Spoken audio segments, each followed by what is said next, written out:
All right, it's the Outlaw Radio Network for the 25th of August, 2013. Thanks for checking out the show. He is St. Paul, the voice of reason. Joined by my illustrious co-host, K-Dog. How you doing, bud? Good, man. What's going on with you? Well, as a lot of people are aware, Edge Media is growing and growing and growing. And it's funny because it seems like every time we grow just a little bit more, you feel like an infant child, that you're raising with the broadcast here.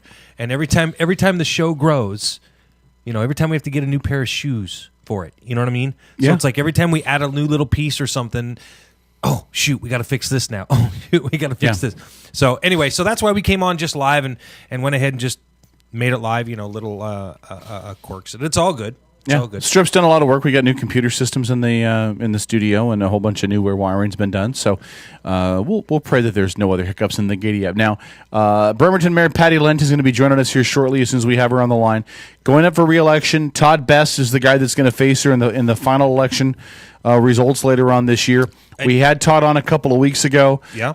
Todd spent about 45 minutes with us kind of answering his ideas for the questions that we had for him on where he thought he could take Bremerton, where he thought that his, well, let's be honest, his lack of experience in government, he thought that was a strength for him. Right. Now, with Mayor Lent Paul, we're going to see the exact opposite. Somebody who has a long history in public service, has served in a lot of different positions, a lot of different elected positions. Well, alone right now, she's serving on the American Red Cross Board, the Kitsap Mental Health Services Board, Bremerton Central Lions Club, and Kitsap Community Foundation as the vice chair. And that doesn't even get into the private industry positions that she's held in the past. And so let's not mix words about it. They are two diametrically different individuals coming from two widely different backgrounds, and sometimes that's a good thing, sometimes it's a bad thing. What it does do, in a Barack Obama, Mitt Romney sense, is it gives the voters a clear, distinct difference in candidates. Exactly. And now I don't want anybody to get the wrong impression, because I've had messages all week that have been sent to me. Ask about this. This is not a gotcha interview. That's not what any of this is. Not what the interview with Todd Best is. That's not what the interview with the mayor is here. We felt, Kevin and I, that it was very important for the people of Bremerton. Let's be honest. Unless you're people like us, or you run in some of the circles where you see the mayor a lot, for example, which is, no offense, but most of you don't. Most of us don't. I don't. Do you? No. So we felt that it was important for you to get to know Todd, and I think it's important for people to get to know the mayor. I mean, again, she has been very gracious with us in the past, and we truly appreciate her willingness to share herself and share her wisdom, her thoughts, her ideas with us on the show many times in the past. She's been very insightful. We've given her a hard time when it was due. We have. We gave Todd Best a hard time when it was due. Mr. I'm going to call in on the radio show on a cell phone with the battery died. No battery life, yeah. And so sometimes, there's a little give and take. Again, we're commentators. We're not reporters here. For us, this is about having an open conversation. For you, the folks that live in the area, and let's face it, the election of who's elected mayor is important to a lot of people. It affects a lot of things. So we'll look forward to having her on. Yep, she's actually on the line now. Great. Yeah, so let's bring her on. Joining us live from somewhere around Kitsap County on what has become a very busy day for the mayor is the current mayor of the city of Bremerton, Mayor Patty Lent. And Mayor Lent, thanks so much for joining us here on what has turned out to be a very beautiful Sunday for the final day of the Kitsap County Fair. I know you were there earlier, and thanks for joining us here on the show. You're very welcome. It has been a beautiful day and a beautiful summer for us. Oh, no kidding. It absolutely has been a beautiful summer. Hey, now listen, I got to ask you this up front, and I was prompted to ask this by Gus, who's one of the people running the fair and booking the fair, and I saw him on Wednesday when I took my family out there, but he asked me to ask you on Sunday, did you make it out to the celebrity pie eating contest, and if so, how did you do? I actually did make it, and I came in second. Second, nice, Jenny. You're a woman who's small in stature. I mean, you were, as memory serves me correctly, you were going up against the other two other mayors from the area, some local fire officials, police officials, some other people that are pretty prominent in our community. Second place isn't half bad. It's not that bad. The person that beat me was my police chief, Stephen Strand, and he ate 1 pound of his pie, and I came in right behind him. Wow. And so since the chief beat you in the pie eating contest, is he looking for work on Monday? No, I'm just kidding. I'm just playing. You know, he asked me that same question. Yeah, don't do that. Let's segue this. This is a great place to segue. Coming in second place in the pie eating contest isn't that bad of a thing. Coming in second place in the election is not where you want to be. So let's talk about that. You've been able to near the end of your first 4-year term as the mayor of the city of Bremerton. I want to open up with just this question. Look back on the last 4 years. Talk about where you think you've gone in those 4 years, where it was at, where do we stand now, and how do you think you've navigated this ship? If you want to, tie in all these Navy things with the city of Bremerton, how do you think you've done navigating the ship over the last 4 years? Well, navigate is the perfect word. I came on board and I wanted to balance a budget. I wanted to right-size the city government. I wanted to help us become sustainable, and I wanted to make Bremerton beautiful in all 9 districts, not just downtown.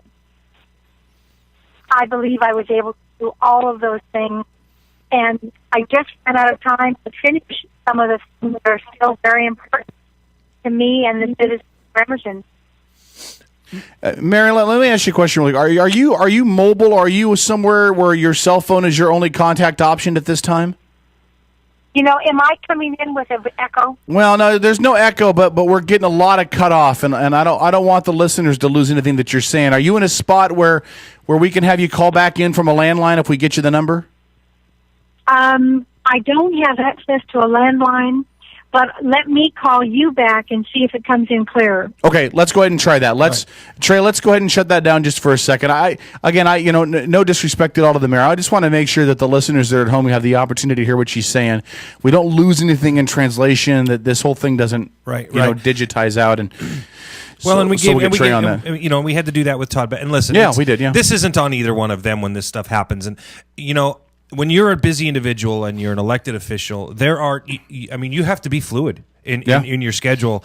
And, we were hoping to have the mayor in studio tonight, and it just, literally it's fair weekend and everything else is going on. And again, she's gracing us with her time and we really appreciate it. And in studio or on the phone, it doesn't matter. It doesn't change. It doesn't change at all the premise of the conversations. It doesn't change what we're going to talk about here, and it doesn't detract from anything that she has or has not accomplished in office. So I always feel like if you're an elected official, you have a responsibility to be everywhere at once. But I mean, as far as like them giving us their time, right? You have a responsibility to answer questions from the Sun or from the Independent or from the Patriot, these newspapers and those journalists. Right. I think if you're Mayor Lent, you have an obligation to them. I don't think she has an obligation to us. Well, she's willing to take she's willing to take an hour or so out of her Sunday evening, directly after the fair. When her and I spoke earlier this week to get this whole thing set up, I knew that she had some fair stuff that she'd committed to do today. She had some other stuff going on, and for me, just a regular guy living in this town. Now, she's been all this before. I think we have a good rapport with the mayor. I think we have a really good conversation with her where we ask her questions and then we respect enough to let her answer. Right. And I think she respects that. But she doesn't have an obligation to. She could have easily said, God, I'd love to come on with you guys on Sunday, but I got the fair, I got this other stuff going on, and she carves out a niche. Yep. And the same thing with Todd. Let's give credit where Todd Best is as well.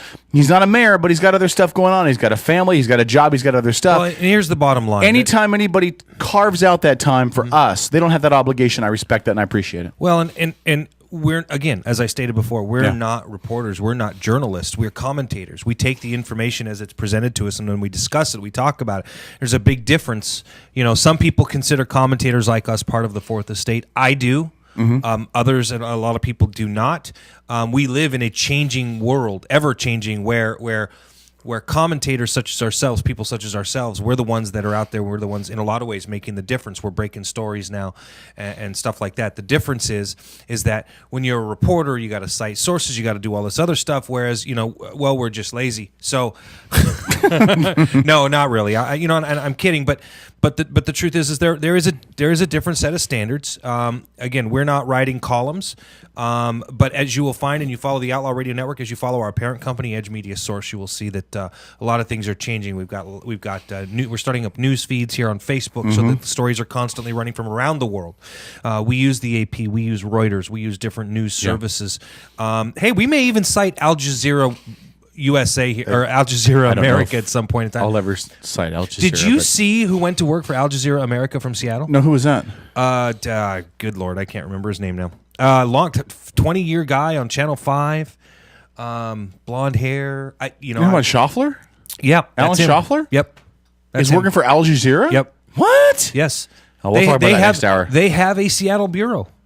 They have a Seattle bureau. He went to work for them in Seattle. I don't know, man. That just that would almost to me seem like career suicide as a journalist, because I don't know how you could go to work for Al Jazeera and then switch gears and come back to a major network like an NBC affiliate, which is where he was for so many years. I don't know if you'd ever have credibility. Not that Schaffler's not a credible reporter. I think he was. But listen. Do we have the mayor back yet? By the way. Has she called back in yet? No? Okay, so we'll give the mayor a couple of minutes. I think she's probably working on getting a better spot. But go ahead, Paul. I will tell you, I really hated the idea at first. Now I'm kind of on the fence about it. And the reason I say that is because I was doing some looking into it. Now I know carry this for a second. I know a lot of people who followed the idea behind Al Jazeera were like, oh my gosh, Al Jazeera, they were so anti-US, and they, but listen, I will tell you honestly, the TV stations across the country, the money's being put up by the nation of Qatar and the Qatar ruling class, and they're trying to use the BBC model in order to do news services. And listen, I don't really have a problem with that.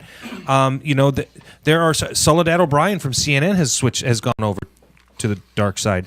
And no, I'm kidding. Is she working for Al Jazeera now too? Yeah, she's working for Al Jazeera. So really, anyway, there are a lot of credible people that are okay.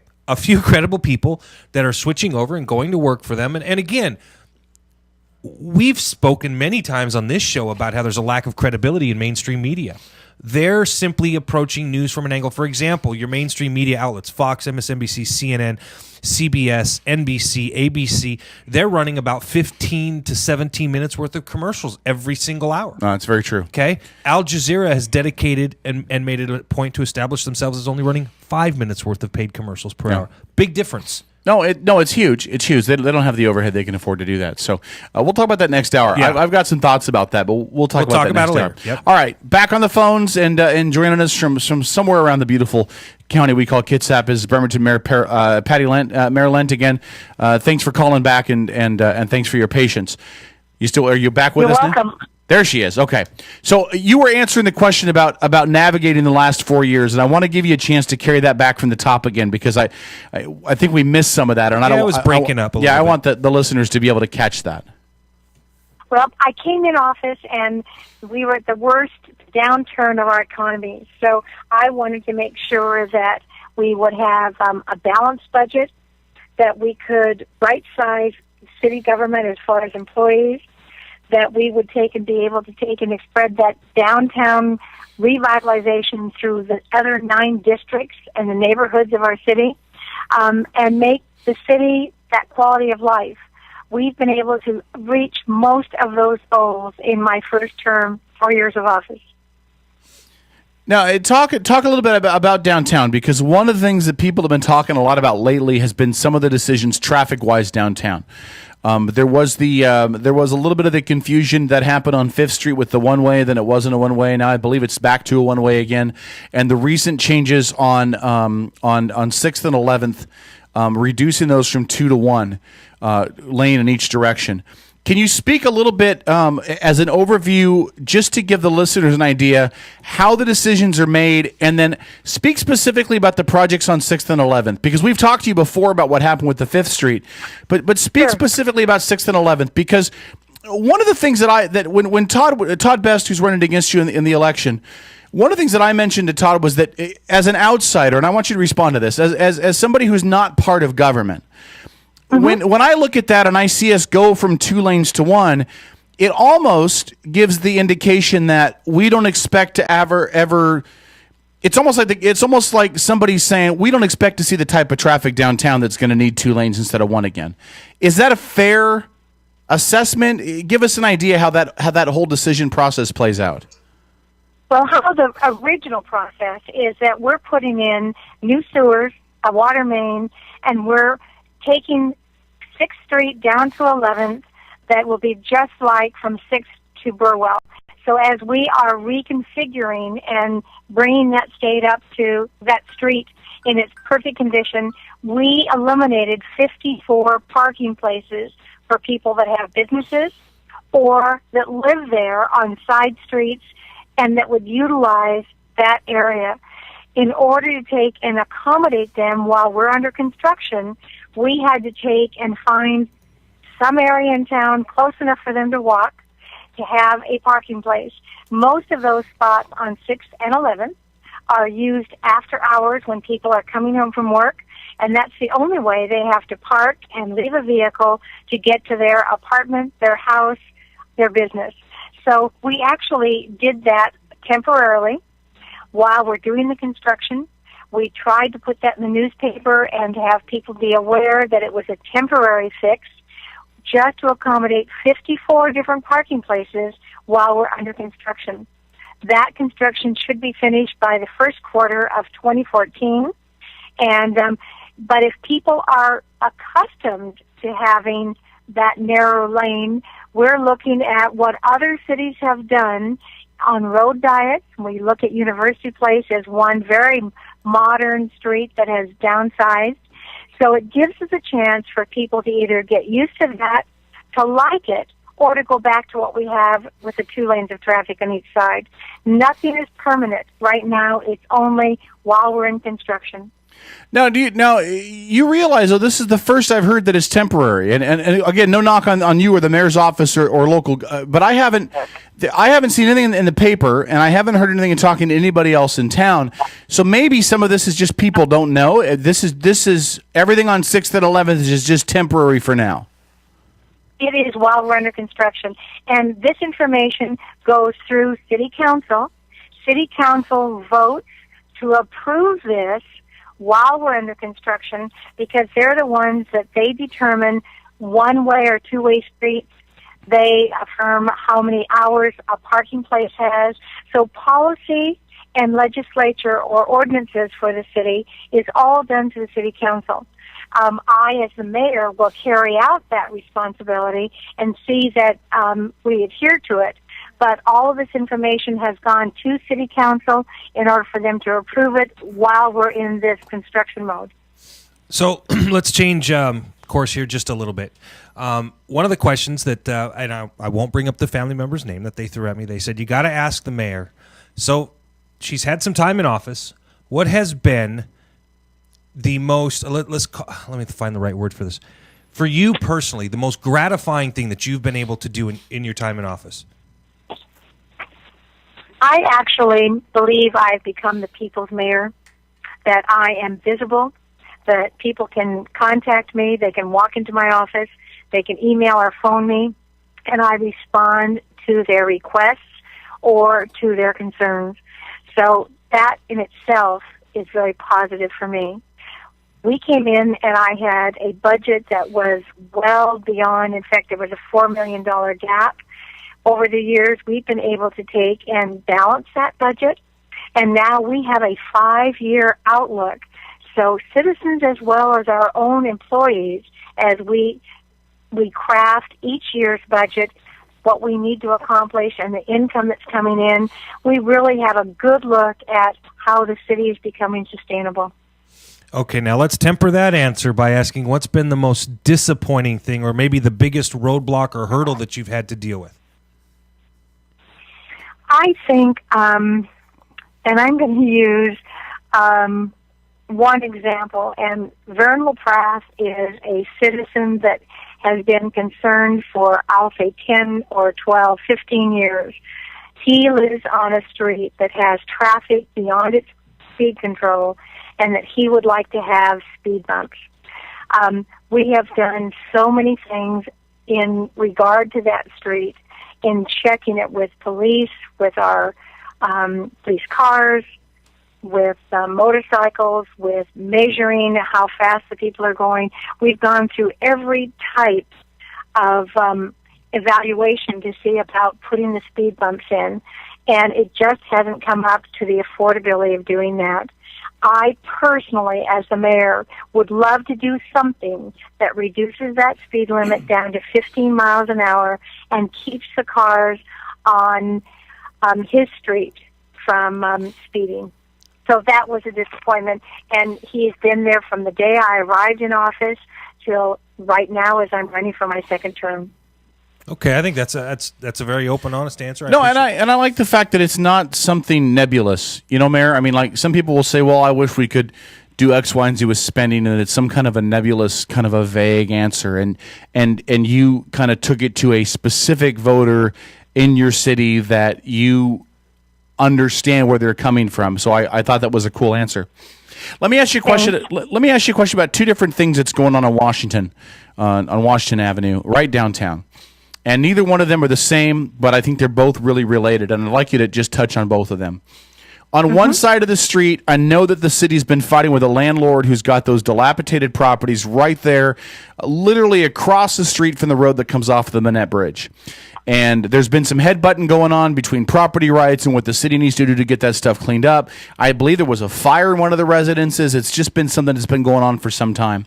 Across the street and down a little bit closer towards the marina, I understand there's a big project underway to possibly build, I believe it's either apartments or condos or something on that overlooking the water and the marina and all of that.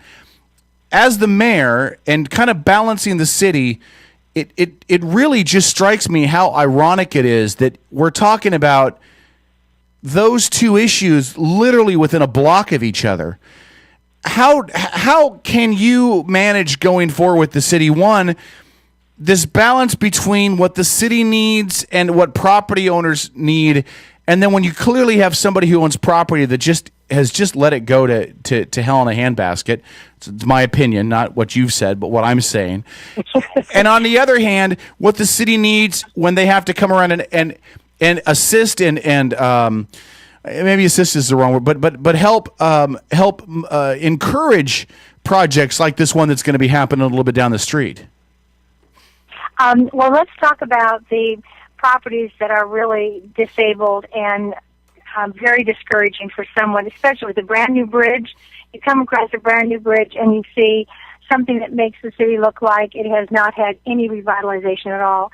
We finally were able, over several years, to take and have the hearing examiner, which is through the courts, identify that the owner of those two properties must either bring them up to a livable capacity or tear them down. So the 30th of September is that deadline. And the owner of those properties, either has to take and have them in better shape than they are today, which means almost just 1 month, or they have to take and tear them down. So we're watching with a very close eye to see what happens on that. Having said that, we have the Spyglass, and I think you're talking about Spyglass. They're taking up the other parts of Highland and overlooking Washington. Correct, yes. And they've been through the review board. It was a property that was going to be 132 units. It's been reduced down to 83 because the neighbors themselves said that's too major a project for the city. We're looking at new growth. We're looking at revitalization. We're looking at how can the city, which is a very old city, have new growth and new buildings that fit within how we want to see the growth. The design review board has passed them. I think they had very few restrictions if they wanted them to change anything. So we're pretty excited. They could be under permit by the end of the year to build those properties. Having said that, they're not necessarily going to just overlook the two derelict properties that are sitting there. We have 30 days. We're watching that. We will take action immediately that the city has that responsibility, because now that it's gone to the courts, we will step up and make certain that something is done with that. And let me ask a follow-up to that, because the other thing that some people that I've talked to have asked about, okay, And I don't think I've talked to anybody who disagrees with the city's take on that property across from that bridge, because it really has gotten to the point where it's dangerous as homeless people are trying to homestead in there. It's an eyesore. It's not a safe situation.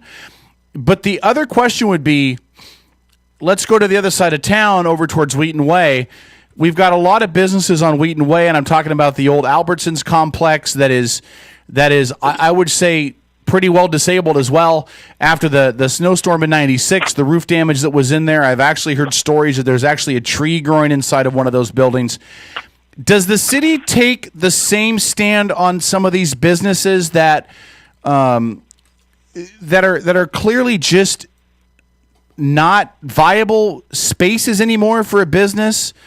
Can the city take something to say, listen, we know you own this space, but you got to do something, because this should be a cash cow in revenue for the city of Bremerton, and by ignoring this on Wheaton Way, you're actually costing the city a revenue opportunity. And your question is very good, and it's valid. When I became the mayor, the Rite Aid store that was occupying the space in most of that where the old Lowe's is, they had all of that property under their lease, and they were supposed to take and market that so we could get additional businesses. I met with them within my first couple of months of office. We talked to them about making something happen. We actually, as a city, sued Rite Aid in order for them to take and clean up that property or do something differently. We finally got them out April of last year. Mm-hmm. So we've just had really a year and a couple of months in order for us to talk with the owner of that property. He's been in to see us. He has plans for remodeling the area where 4 businesses can go. He wants to build 2 additional buildings. It's going through the process now, so it isn't as if we just ignored that area of town. But when someone has a lease, and it's a legal lease, and we can't do anything about it, even though I went to Rite Aid's regional office, and they weren't willing to take and do anything to change that. So we had to, again, go through the courts. We've done that as it should have been done, and now we're looking at some positive things happening. In fact, by the first quarter of next year, I know that the rest of the city is going to be seeing neat things, exciting things happening on that property. That's soon. So first quarter of 2014, we should see some kind of movement at least. Yep, we've got some plans coming in. We've got some people that are already interested with the owners of the property. So it's never been neglected or ignored. It's just, again, a process that as a city government, we can't just bulldoze our way through private property. I, again, as the mayor, have tried my very best to take and speed things up and go to regional headquarters. It just didn't happen. Now we're looking at it to happen. Madam Mayor, I love this question here. How do you feel the progress is coming on the 9/11 Memorial down at Evergreen Park? I love that project. 9/11 is almost just 2-3 weeks away. We were there on Saturday when we put the beams upright for the first and the last time. We had a great turnout. That is something that's going to be a real boon to the city. Not only that, but we have a citizen that's been wonderful. His name is Nick Kersey. He's gone through and identified 46 memorials. We have made a memorial map that tourists can come to our city, and they can actually go on tours throughout the county. This 9/11 memorial will be the number one and the best. We've asked the President Bush, we've asked Mayor Giuliani, and the governor of the state of Washington all be present. Governor has not identified yet if he can be there at our ceremony, but we are getting a wonderful letter from Mayor Giuliani with what we've done to get those beams and be the first city to actually get the property from the 9/11 take in New York. So we just feel that with our military and with the patriotism that we have in Bremerton, Kitsap County, and this side of the state, that we're going to have one of the best memorials that we could have. Oh, absolutely. It's on target, by the way. It's what? Say that again? It's on target, and no tax dollars at all. It's all been donated. or money been collected by a committee. We think that our citizens have really rallied about this project. Oh, absolutely. Tuesday, I was down there with my concrete pump, and we pumped a lot of concrete down there that day. That place is going to end up being incredibly beautiful. I didn't realize you were part of that. So everyone, we're going to have little valor badges, because people that have participated are really going to take pride in this finished product. Oh yeah, they gave me this nice little coin and everything. It was really nice. Yeah, nice. Military style coin. You've seen those, Kevin, right? Yeah, it's absolutely. It's been a wonderful experience. I had some great conversations with some of the union guys that were down there volunteering their time from up at the Laborers Union up in Kingston. Mm-hmm. They came from all over the state too. These weren't just Bremerton people that were volunteering their time. These guys were from everywhere.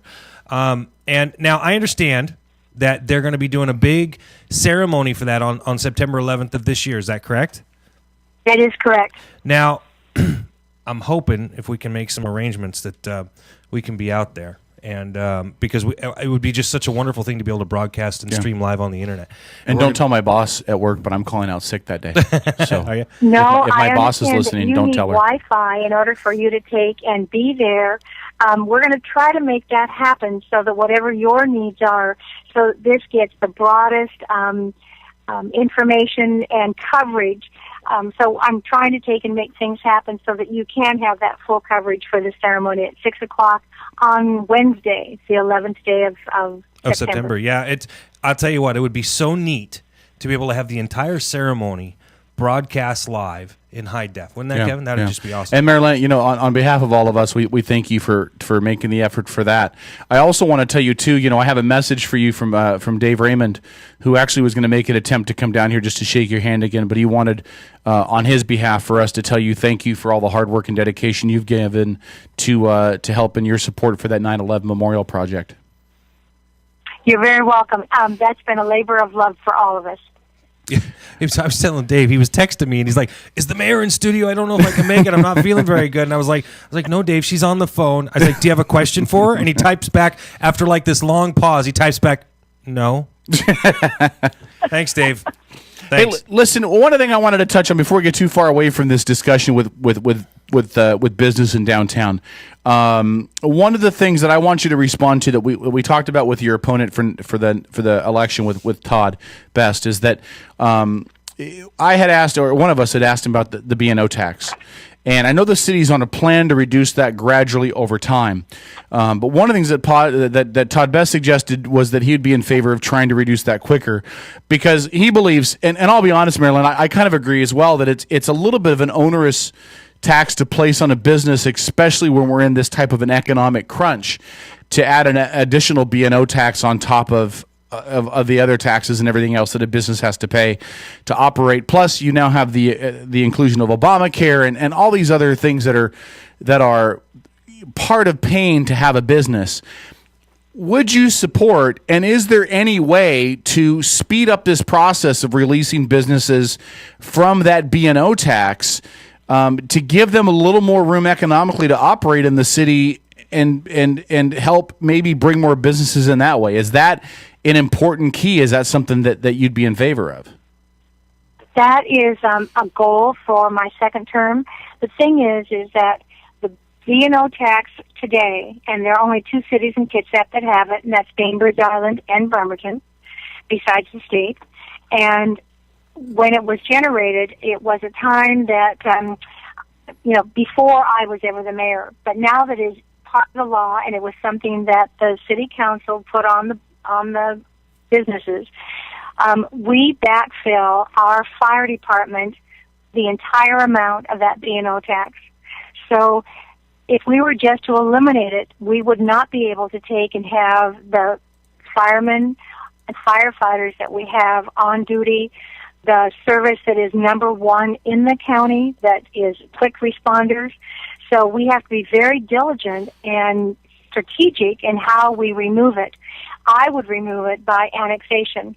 And if we were to move forward, we're working with the county now on some annexations, that's going to make it possible for us to take and eliminate B&O tax. We know where we want to go, the first 2 or 3 different annexations. So I'm ready for that.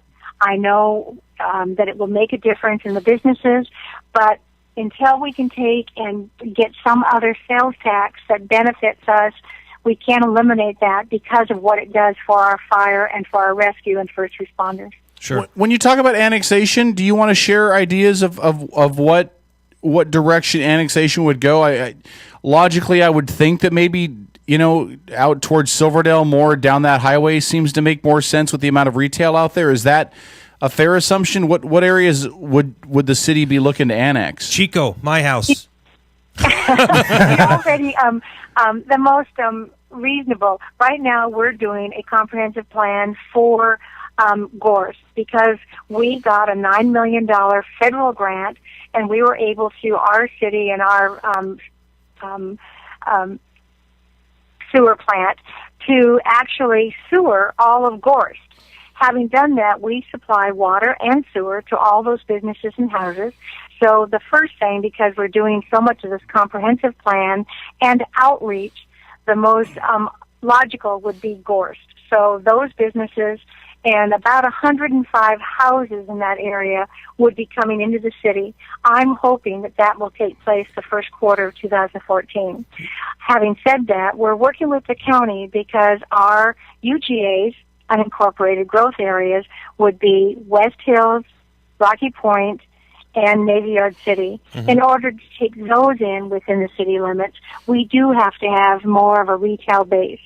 Instead of just cherry picking like they've done in Port Orchard with Bethel Corridor, we would take and want to move north where we could take in the population and the school district as well as just the businesses. That's going to take some... we have to be strategic. We have to make sure that what we can provide as a city government will replace what they currently have, and it's a benefit for those businesses and for those citizens and residents. Well, and I'll tell you, Gorse makes a lot of sense. I mean, because aren't you guys also responsible all the way out the old Belfair Highway, all the way out to the golf course? We are. That's part of our watershed, and so we've supplied. In fact, we supply water to 55,000 residents. So Gorse really in our makes a lot of city, sense. we only have about just under 38,000 population. So we supply water and some sewer to a lot more places than is in the city limits. And doesn't this make more sense if we were, for example, we've had Kitsap County Sheriff Stephen Boyer on the show several times. Doesn't it make more sense to assist the county? I mean, the county shouldn't need to send somebody out to Rocky Point. I mean it just seems logical that the city should extend all the way out there. I'm amazed it hasn't happened yet. We have been talking with them. We're trying to make settle these agreements and have mutual agreements of understanding where we will provide the service, and really the people live in the cities, not necessarily in the counties. So we do know the things that we can provide, and it just has to be a reasonable thing. And it does take time. We have to go out and educate the public that it would be beneficial for us to take and bring them into the city. Can I ask a follow-up really quick, too? Yeah, and I'm sorry, Paul. No, it's fine. I feel like I'm monopolizing. I'm sorry, Mary. You are. I'm used to it. Listen, let me ask this, because the other thing I wanted to ask about is when we talked with, and I'm going to ask you a very pointed question at the end of this, and I'm not trying to pick a fight with you and Todd Best, but I think it's a really important question. And yes, we are going to run top of the hour news whenever we get to it. I just don't know if we'll be on time. One of the when we had Todd Best in the show, he talked about two things that I think were really important standouts to that interview with him. He talked about one that he wanted to stop the attrition of city workers, that he felt like it was unfair that in order to salvage the budget, that city workers were being let go as part of that process. But that the other thing he talked about was reducing incoming tax bases, like the B&O tax. And in listening to you, I completely understand where your take is that the B&O tax is used to offset other spending. So here's my point blank question to you, Mayor Lent. Is is it naive of Todd Best, who I know you have a huge amount of respect for, but is it naive of him to look at this and just say, well, we can solve this by keeping payroll on the books and keep paying people, and we can reduce the tax income from the things like the B&O tax, and we can just eliminate the spending in non-essential places? Is that a naive way to look at this as somebody who's done this for a while? Or is he far off base by thinking there's other ways that you can cut this budget down and still make these numbers fly? I think that he's looking at it in a simplistic manner. If you just look at some books and say, let's do this and let's not do this, you can look at it that way. But I think you have to take and have some kind of an informational piece or experience of where that money is generated. Since I became mayor, for the first 3 years of my term, every one of my employees, including the fire and police, were on furlough 12 days a month. They gave 5% of their income back to the city in order to maintain the jobs that were on the books. City government is not an employment agency. We need to have skilled people that do the job and provide a service for our citizens. That tax dollar is very precious, and we watch it very carefully how it's being spent.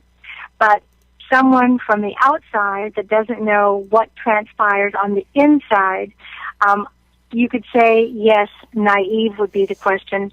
Nothing is quite as simple as my opponent would like it to be. He says, this is what I would do.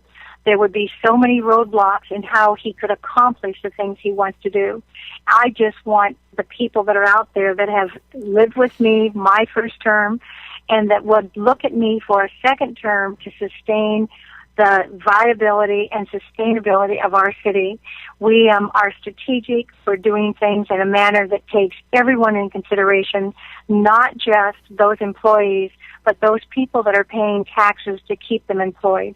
I think that all of the staff, my 7 departments, the directors have done an exemplary job, and I applaud them for being willing to give back to the city in order to maintain the jobs that we had for those first 3 years.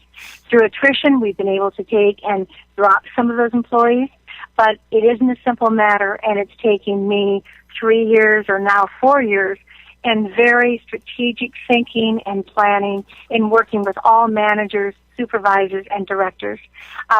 It's a bigger job than I think most of our residents realize, but something that I relish in.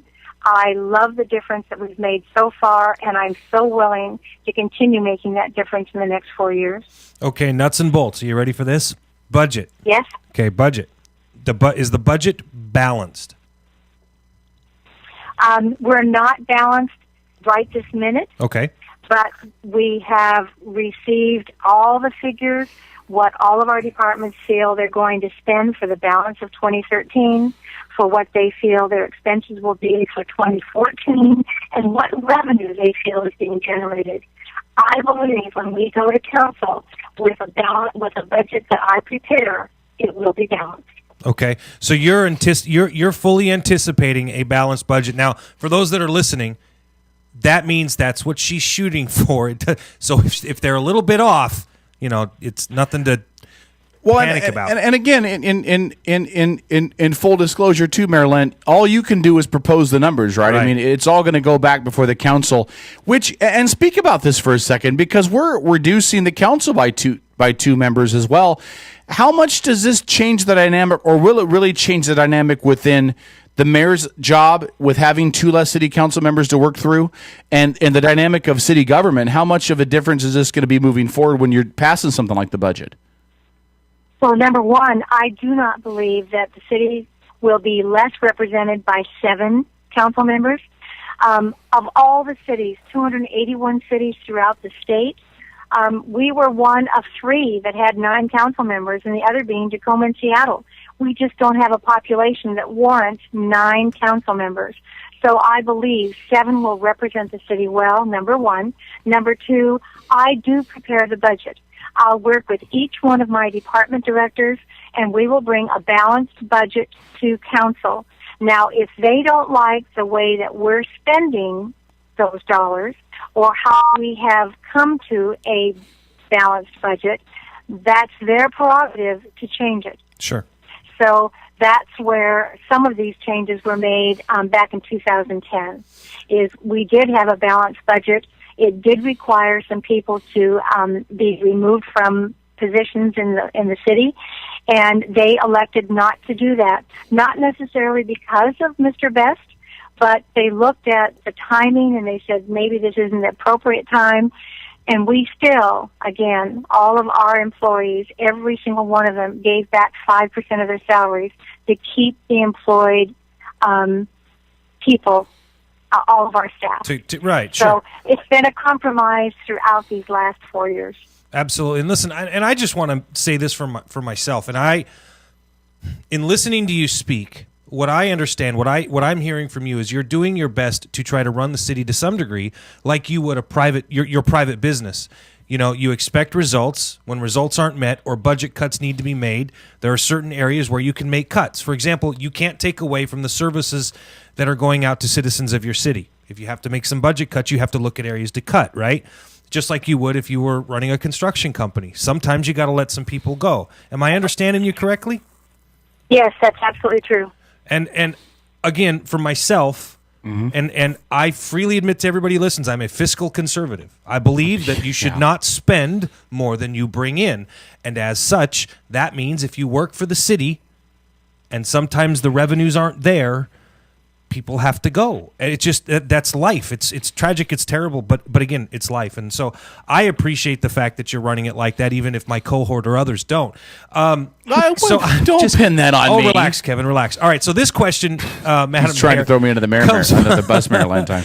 Comes from actually one of the other hosts here on Edge Media. She sent this message here to us. She would like to know if you have any active plans to entice new businesses into the city besides downtown. So maybe some of the other corridors, Kitsap Way, Wheaton Way, stuff like that. I know we kind of touched on that a little bit before, but she was asking if there were any specifics. I have specifics, and I'm willing to take and give you the names because they've already identified with me and with Kitsap Economic Development. And that is, I'm working on Bartels. They happen to be downtown. I'm working on, as you know, where the teen center is going to go in the old East High. Sure. Mm-hmm. We're trying to get a music, someone that will bring in and the performing arts.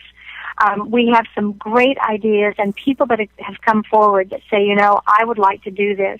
One of the things that's been exciting for me as the mayor is that we initiated the Kitsap Entrepreneurial Center, and over, I'd say 45 or 50 businesses have gone through this center where they got information about business plans, marketing plans.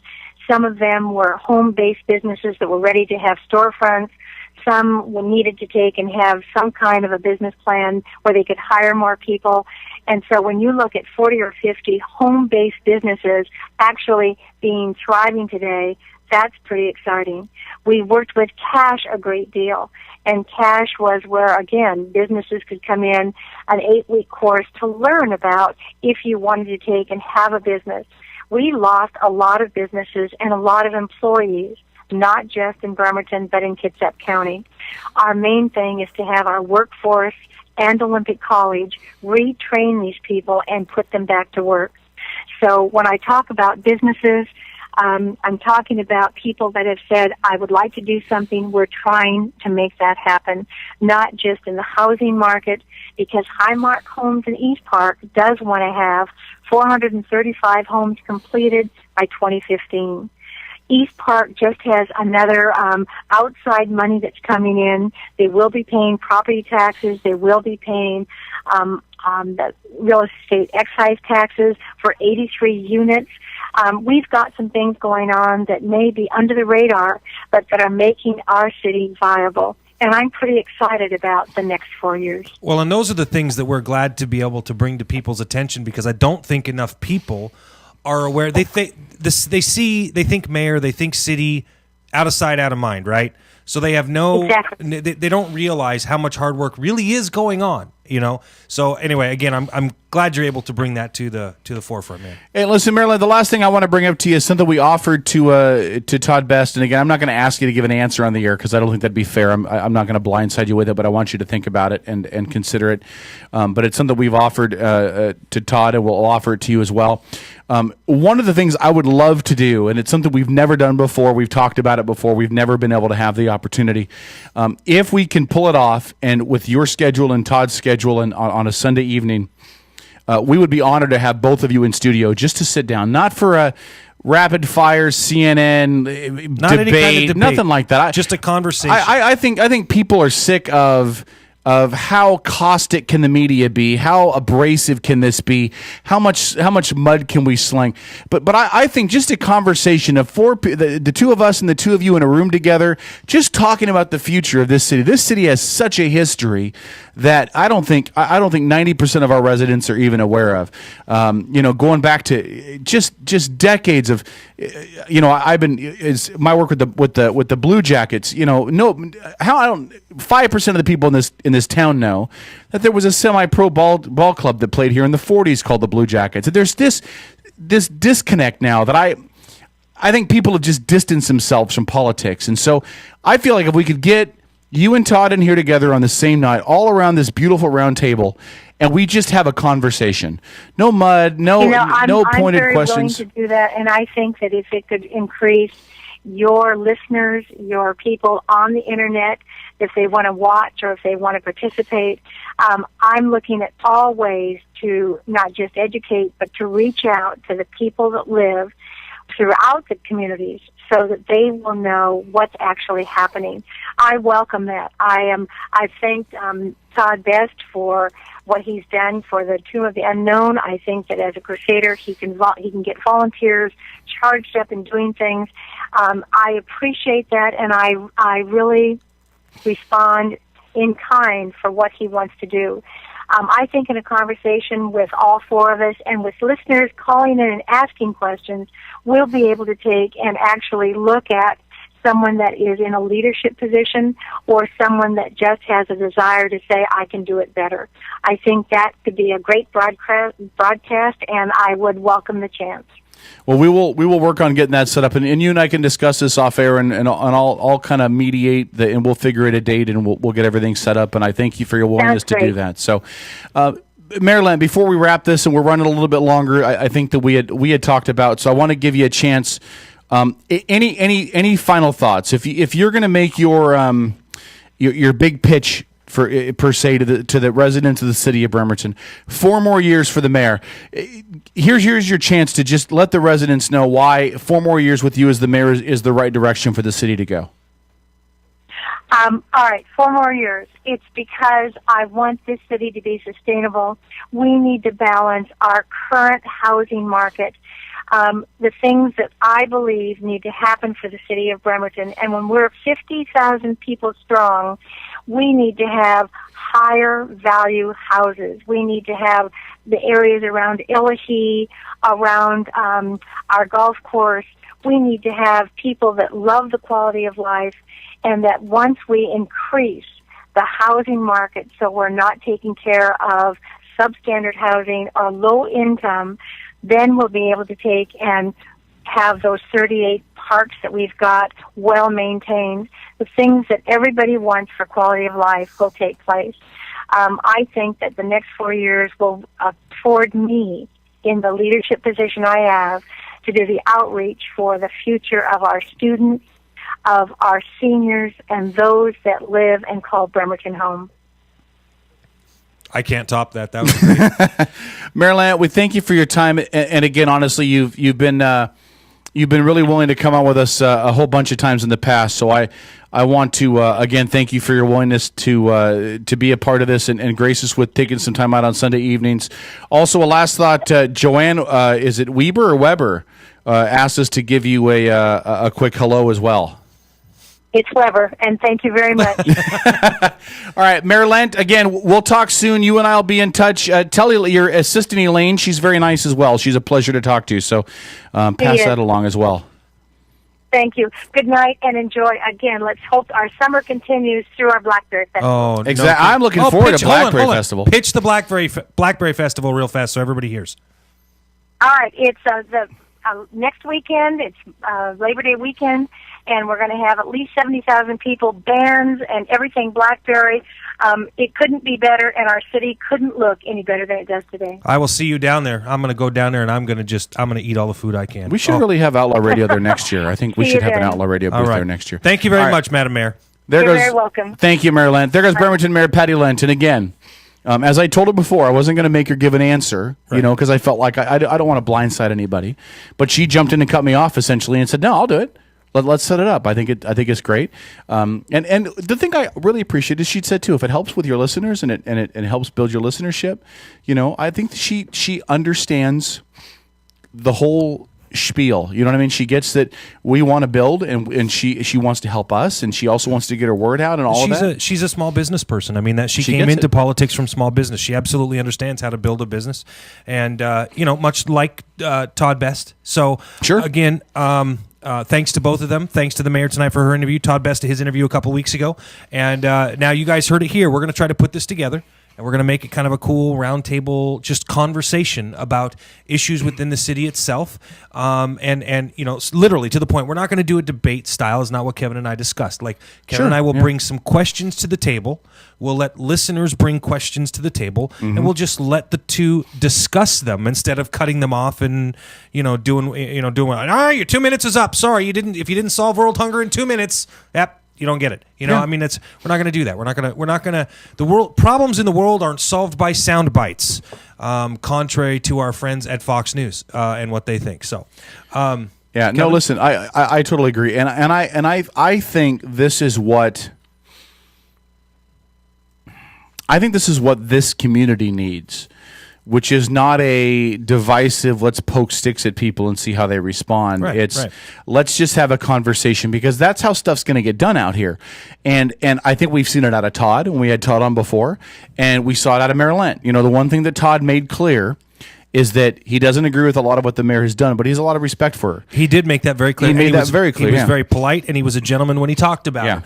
Unlike the mayor's last opponent, who was a sore baby and literally went off on air about it. Are you referring to Will Maupin? Didn't say any names. Didn't say I'm not throwing anybody under the bus. I'll throw Will under the bus. He acted like that on the show on election night. Yes. But again, we saw out of Todd, he has a lot of respect for the mayor, even though he doesn't agree with the way that she's doing her job. Right. And we just heard out of the mayor, she has a lot of respect for what Todd has done in the community, even though she thinks that she doesn't think he's got the right way to come about doing her job if he were to get it. So, and let's be thankful here, by the way, because we could be in one of any number of cities in this state and in this country where you've got a mayoral election where they're not slinging muds, they're firing cannon shots across the bow. So again, we have two individuals diametrically opposed on so many things, but you are going to know what you're going to get depending upon which way you vote. So hopefully we can put something together and get them both in here to sit down and just have a conversation.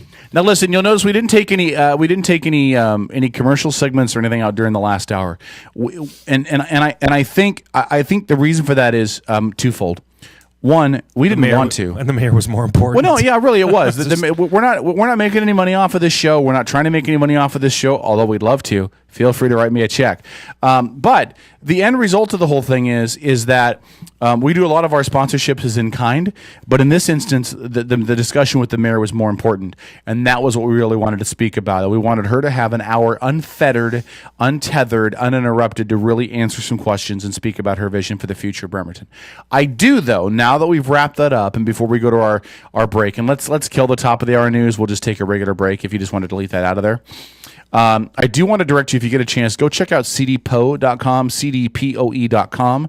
A very good friend of mine named Chris that I actually work with has opened up his own site, and his site is his artwork. He's an aspiring artist, and good guy, great guy, phenomenal artist.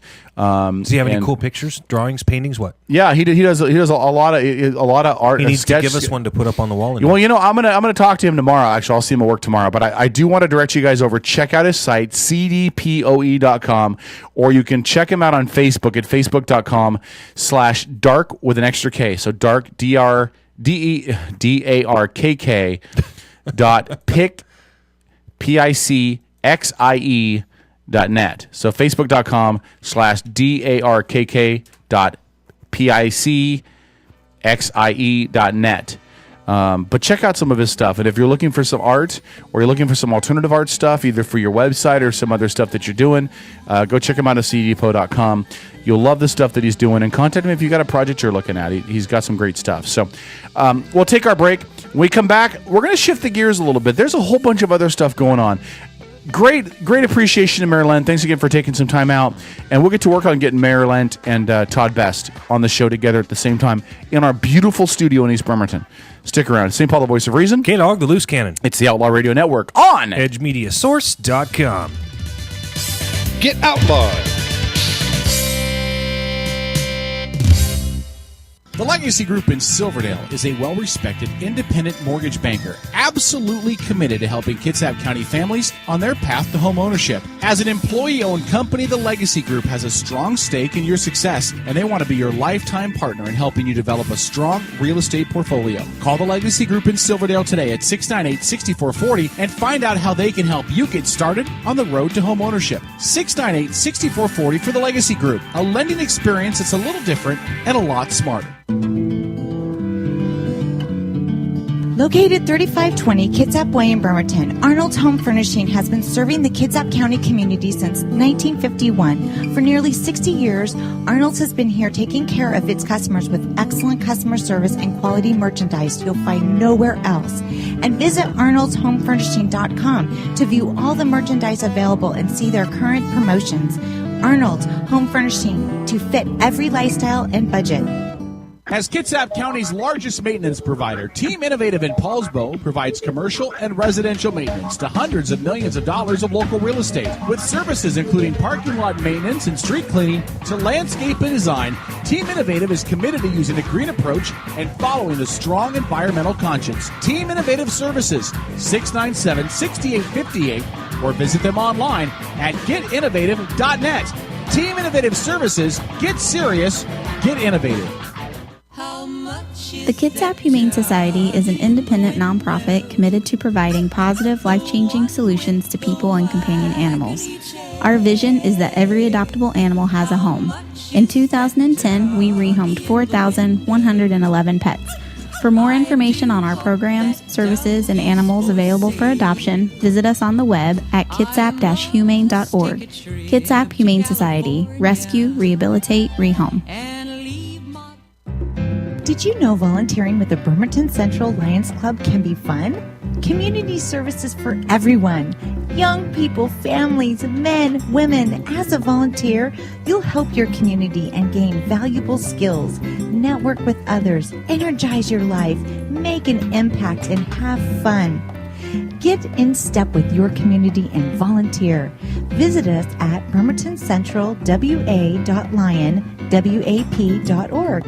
Hey, it's Kevin with the Outlaw Radio Network. When it came time for the guys with Outlaw Radio to get our tuxes for the Habitat for Humanity of Kitsap County's Raise the Roof event, we honestly had no idea where to get them. Then we found Judy at Judy's Sewing in East Bremerton. As evidenced by the name, Judy's Sewing does tailoring, alterations, and repair. She also does tuxedo rentals starting at $69, bridal party dresses for $69, and bride's dresses starting at only $189. Plus, we also learned that at Judy's Sewing, not only does she offer military members prices that are lower than they're going to find at the Navy Exchange, she also prioritizes their orders. That means if you're in the military, your needs move right to the front of the line. It's a special touch of service you can only get from a locally based business like Judy's Sewing. Judy's Sewing at the corner of Fairgrounds Road in Central Valley in East Bremerton, right near Handy Andy's. Or call Judy at 360-662-1212. 662-1212. Judy's Sewing, a local business that's proud to support her community.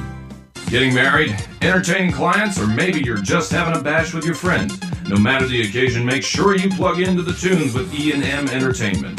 There are tons of DJs out there, but how many of them want to get to know you beforehand so they can play your soundtrack at your event at your kind of price? It's more than just a great selection. E&M plays your great selection, and that makes all the difference. So call 425-971-8078. That's 425-971-8078 for E&M Entertainment. As Kitsap County's largest maintenance provider, Team Innovative in Paulsbo provides commercial and residential maintenance to hundreds of millions of dollars of local real estate. With services including parking lot maintenance and street cleaning to landscape and design, Team Innovative is committed to using a green approach and following a strong environmental conscience. Team Innovative Services, 697-6858, or visit them online at getinnovative.net. Team Innovative Services, get serious, get innovative. Never give in. Never give in. Never, never, never. In nothing, great or small, large or petty, never give in except to convictions of honor and good sense. Never yield to force. Never yield. All right, it's the Outlaw Radio Network. Took the top of the hour break. You're listening to the Outlaw Radio Network. Sorry, I didn't know it was coming. Outlaw Radio Network. That's why you listen. Well, he made the mic hot early. I didn't know it was coming. We get right back up again, and when I we love do, this. the Go world's ahead. going to hear the roar of our engines. But it ain't about how hard you hit. It's about how hard you can get hit and keep moving forward. How much you can take and keep moving forward. That's how winning is done. That's Stallone. Do your work, and we will do our bit. Republic. I like this sentiment. Was that Kennedy? People can live free, talk free, go or come, buy or sell, be drunk or sober, however they choose. Can I talk now? Are you ready to be No poetry, just a straight answer. The government has deliberately sought to deceive the United States by false statements and expressions of hope. We can never use this as a bump again. It is so long. I like it though. There's no I just both sides anymore. They're just trying to wreck our goddamn country. It's time for you younger guys to take over. John Wayne. Meant to be here tonight. Just one song. No, it's okay. I'm just trying to determine who all the voices are. This is your time. Now go out there and take it. If you guys don't start thinking as men, we're gonna have a lousy country. For the crimes of incitement to cause unrest, I declare to be an outlaw! Now you can talk. No, I can. Every time I think that you've stopped with the quotes and then it's just going to be music as a bed under us, John Wayne comes back in again. Then I feel bad for talking over the Duke. John Wayne died with 10 pounds of undigested red meat. It reminds me of that bit from that Dennis Leary song. John Wayne's not dead; he's frozen. And when we de-thaw the Duke, he's gonna be pissed. So all right, Outlaw Radio Network again. Thanks to Marilyn for coming on. I just gush a little bit because I'm always. You're easily impressed. No, it's not about being easily impressed. I'm very I don't know what the word is. I'm very grateful, I guess, that they take time out to come on and be with us when they don't have to. They could easily make excuses. We've talked with people before who completely discredited or blew us off. Christine Rolfless at the Habitat for Humanity event. You. She was an ass. Oh my God, she was horrible. I mean, everybody. Listen, we've had Larry Sequist on, we've had Dan Griffey on, we've had Tim Hyman on, we've had Merritt Lent on, we've had council members, we've had state legislators on, we've had all kinds of people on, and she was just atrocious. But again, the point is, when anybody who's in elected office comes on and gives us the time of day, it just makes me feel a little more hopeful for the direction of politics, at least locally. Mm-hmm. You know, that they actually take a second and go, oh, holy crap, I'm actually going to go on with these two idiot yahoos that aren't really broadcast guys, and you know, it may or may not do anything for my reelection campaign, but I'm going to come on and answer their questions anyway. Well, so God bless her for doing it, and God bless. And again, let's give credit to Todd Best too. He didn't have to do it either. So God bless both of them for coming on. Well, listen, the truth of the matter is that they do it because people listen to us. You know, we're over 11 million hits. Yeah, you don't get to that point by being ignored. You know, and again, we are here. We broadcast our show live worldwide. We don't pull any punches when it's appropriate. Mm-hmm. You know, these were first interviews during election season with two candidates running for mayor. It's not a gotcha time. Sure, it's a let them lay out what they think, what they feel kind of time. And you know, it's we are who we are. Yeah. And that's it. That's the bottom line. So, listen, there is a lot going on in the world today. I was going to ask you, what is something that stands out to you that we've seen go on? It's been 2 weeks since we've been on the air. We took last week off as a reward to our families. Let's just give our families some time with us. Let's take a Sunday off. Let's enjoy some time with our families. Anything over the last 14 days jump out at you that needs to that you feel needs to be hit first? First. You went to that, didn't you, because of what I told you before the show started? No. And again, no, I don't know if that's the first thing you want to open with. For those of you that know, I am not exactly a political supporter of the president. In fact, I find most of his policies to be somewhat prejudicial on one level or another. I find most of his decisions to be ludicrous. But I am going to give a great deal of credit. I'm going to give more credit to President Obama right now than to John McCain, who decided he needed to go shake hands with rebels in Syria. Listen, there's one thing that I want to make very clear. For those of you that are listening to this show, if you've never been to the Middle East, you probably shouldn't try to pick sides ever in the Middle East. Okay? What is going on in Syria right now? A lot of people are going, oh, Bashar Assad, he's such a bad guy. Yeah, dictator. That's why you add the tater. The truth is that you have Shiites fighting Sunnis again. That's what this is about. This is not a religious war. It's not a political war. It's Sunnis versus Shia. No one side is better than the other. They both have good guys and they both have bad guys. Here's the problem I have. Somebody over there decided that they were going to use chemical weapons. Now I have a problem. Listen, in the course of war, as a parent, you fall into the line of fire. You get your kids the hell out of there. Yep. You take your kids and you get out. When you're in a city and you think that you're somewhat safe and there's no war, and a cloud wafts through your room, and suddenly your children start convulsing, that's not okay with me. That weapons. This is why weapons of mass destruction in Iraq and going in there in the first place was such a big deal, because no matter how despicable you are, no matter how bad you're getting your ass kicked in combat, you can lob a few artillery rounds in with sarin nerve gas, and you're going to kill everybody. Yep. And they did. You know, there are reports coming out anywhere from 399 or so to 1,300 dead.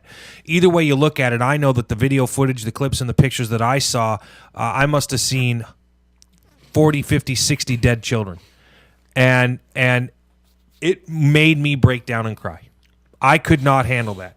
Now, the president says, now this is the second time, because supposedly they were used several months ago. And I was critical of the president then because he had gone public and he had said, hey, there's this red line in the sand, okay?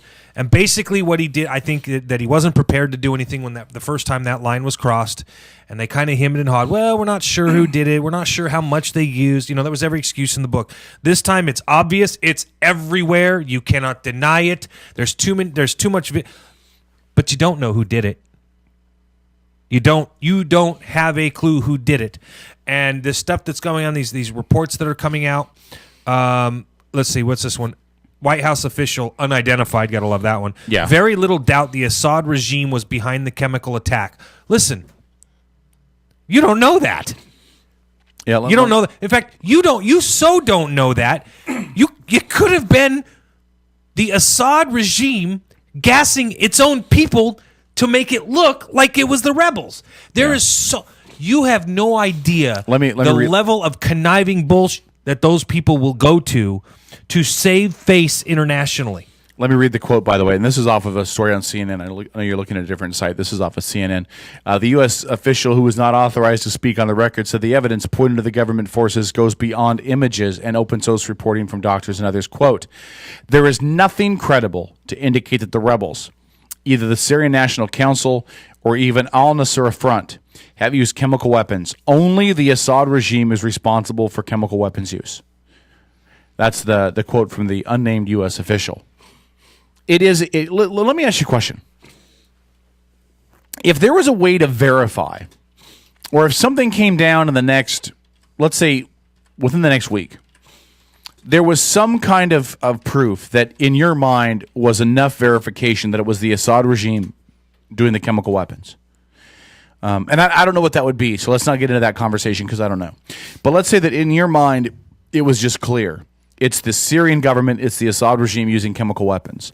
Would that justify to you then U.S. involvement, boots on the ground or planes in the air or something, some way of the U.S. getting involved in Syria if we can determine that it's not the rebels using chemical weapons at all and it's just the Assad regime? Would that change your mind? No, because the rebels are just as bad. They're aligned with Al-Qaeda. The people have sworn the destruction of Israel in the West. So, no, it wouldn't. I'm sorry. Listen, the reason why I'm giving the president some props for what he's done is because he has made a show of force. He sent warships to the region. I believe that now makes five ships, a carrier and and 4 others or something like that. Anyway, a couple destroyers.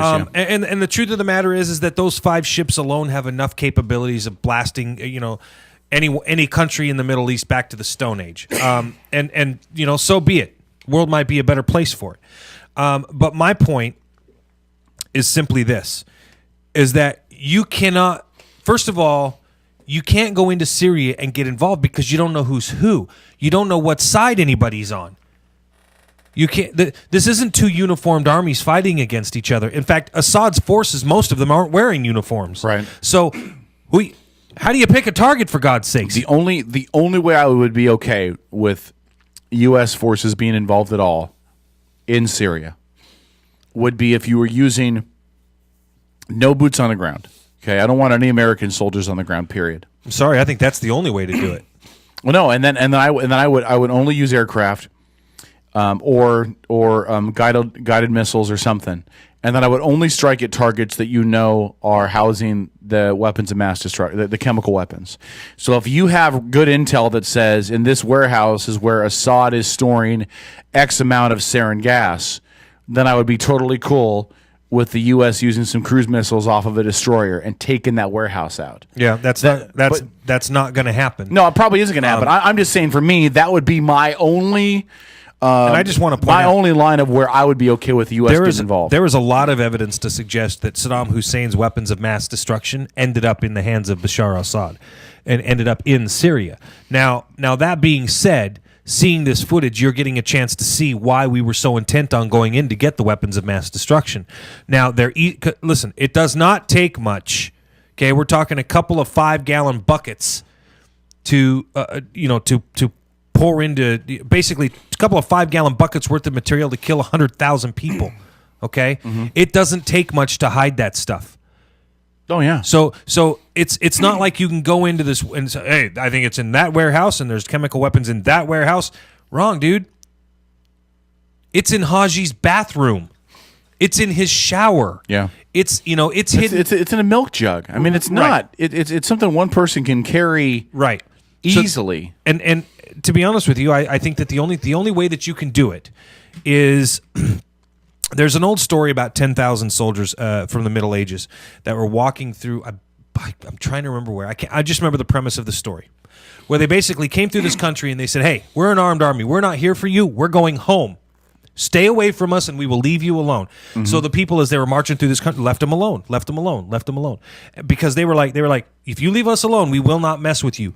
Come close to us, and we will obliterate you." Mm-hmm. You want to solve this problem in Syria? That's what you do. You want to put boots on the ground? You want to go in and solve this problem? You want to start rescuing the people, the innocents that are caught in the middle? You go in and you say, we're pulling out everybody who's stuck in the middle. Touch us, and we will obliterate you, your family, your cousins, your second cousin's family, everybody with genetic material indirectly associated with you, and then your dog. Yeah, but the problem with that is, and the only reason why that wouldn't work is that it's not going to work because we don't have the balls to do it. We don't know. Well, listen, and even if we did, there's nothing to say that Assad doesn't put a couple guys dressed as rebels, or you know what I mean. But that doesn't. That's not so easy to blur that. But that's not the point. The point is if you want to do something about this issue. Sending the ships is a good sign. That's a good show of force. But you can't lob in rockets. You can't send fighter jets over them. You can't even set up a no-fly zone. So the problem that you're faced with is how do you solve the problem? It's again, I applaud him for sending in the ships because it sends a message. The problem is going to be now when we start dropping bombs. And the word coming out of the White House is we're quote-unquote days away. Blah, blah, blah. Okay? Days away from what? Who knows? Does it really matter? No, it doesn't really matter because you're not going to solve the problem. You're simply going to make it worse. Now, if the president gives order and they start indiscriminately dropping bombs, I'll tell you what's going to happen. Al Jazeera will begin running photos and video of American planes dropping bombs on schools and milk factories and baby formula powder factories. And they're going to say, see, the United States is killing Muslims again. And the minute we liberate, the minute we oust Assad and his regime and help the rebels get in, the rebels will turn on us anyway because they're backed by Al-Qaeda, who happens to not like us. The downside is anything we do short of getting involved won't work. Assad is backed by Iran, which means Assad will be fed steadily via Iran, and Assad will get arms and weapons and planes and tanks and food and whatever else he needs from the Iranian government. So anything that we do short of matching that is going to fail. And anything we do equal or better or more than that is tantamount to us picking a side. Well, here's the bad part. You want to know the other thing that's going to happen when we start bombing Syria? What's that? What do you think is going to happen in the region? I don't know. Well, you have Egypt, which is where? Directly on the other side of Israel. Israel butts up against Syria, right? Right. Israel's in complete turmoil right now. Complete turmoil. And up until this point, Egypt was actually a steadying force in the region. We were paying the Egyptians billions of dollars not to go to war with Israel. Okay? Well, we're still giving them the money. Yeah. Even though, as we stated, a while ago, as soon as the coup occurred, we were supposed to, by federal law, stop giving them money. Yep. But that aid is still flowing to them. It's going somewhere. Okay? People in Egypt are getting really pissed off. People in Lebanon are getting really pissed off. The war in Syria is spilling over into Egypt and Lebanon. Okay? And Iran is saying if the United States attacks Syria, basically look out. Right? So they're basically... There's a new president in Iran, and don't you think he's looking to make a statement? Oh, yeah. Okay? What a perfect opportunity for him to make a statement. U.S. attacks Syria, what will Iran do? I want you to think about this. What will Iran do? It's a good question. Iran could very easily strike either Israel or U.S. targets. Yeah, exactly. I would bet anything they're going to strike Israel. So now remember... But God, isn't that a death wish? Well, it's funny you brought up God, because a lot of biblical followers, what does it say in the Bible? When Damascus burns, okay, for me, for my religious order, that's our first sign. 2,200 members of my religious order have traveled to Israel in the last 6 months, moved there. Why? Because they feel that it's their sworn duty to protect those that cannot protect themselves, and they're prepared to give everything for that, because they believe that that what is coming is unavoidable, and it was written in the great book. So, interpret that how you will. But there's a lot of people that are a lot smarter than me that see a whole lot of really bad stuff on the horizon. But isn't it a death wish, though? I mean, Iran is not. Am I wrong that analysts and people that know stuff about this kind of stuff that I don't know, but Iran's not even a match for Israel, are they? I mean, Israel could pretty much handle Iran at this point.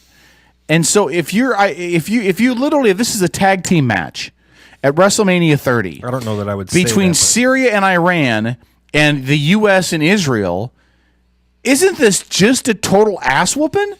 I mean, I don't think so, because it would be conventional.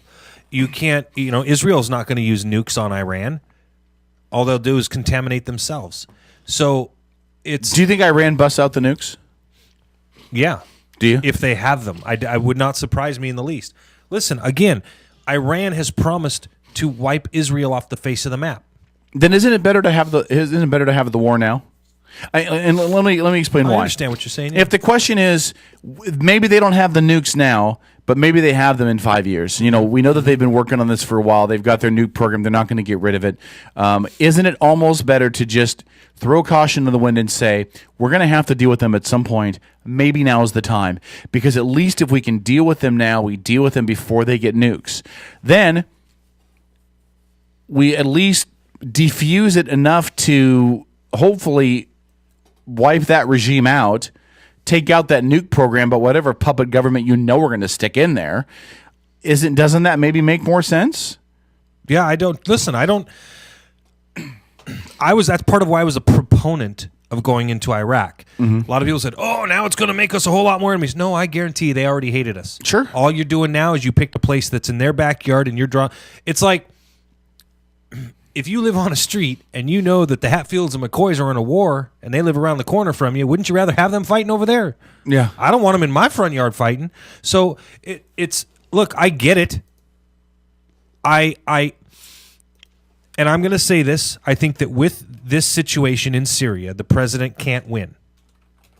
We can win as a nation. I'm saying politically the president can't win because if he does nothing, he's shown up and he basically said he was going to do something and didn't. But we know that he's going to do something. Why? Because he's the president. And he has to do something. He said so.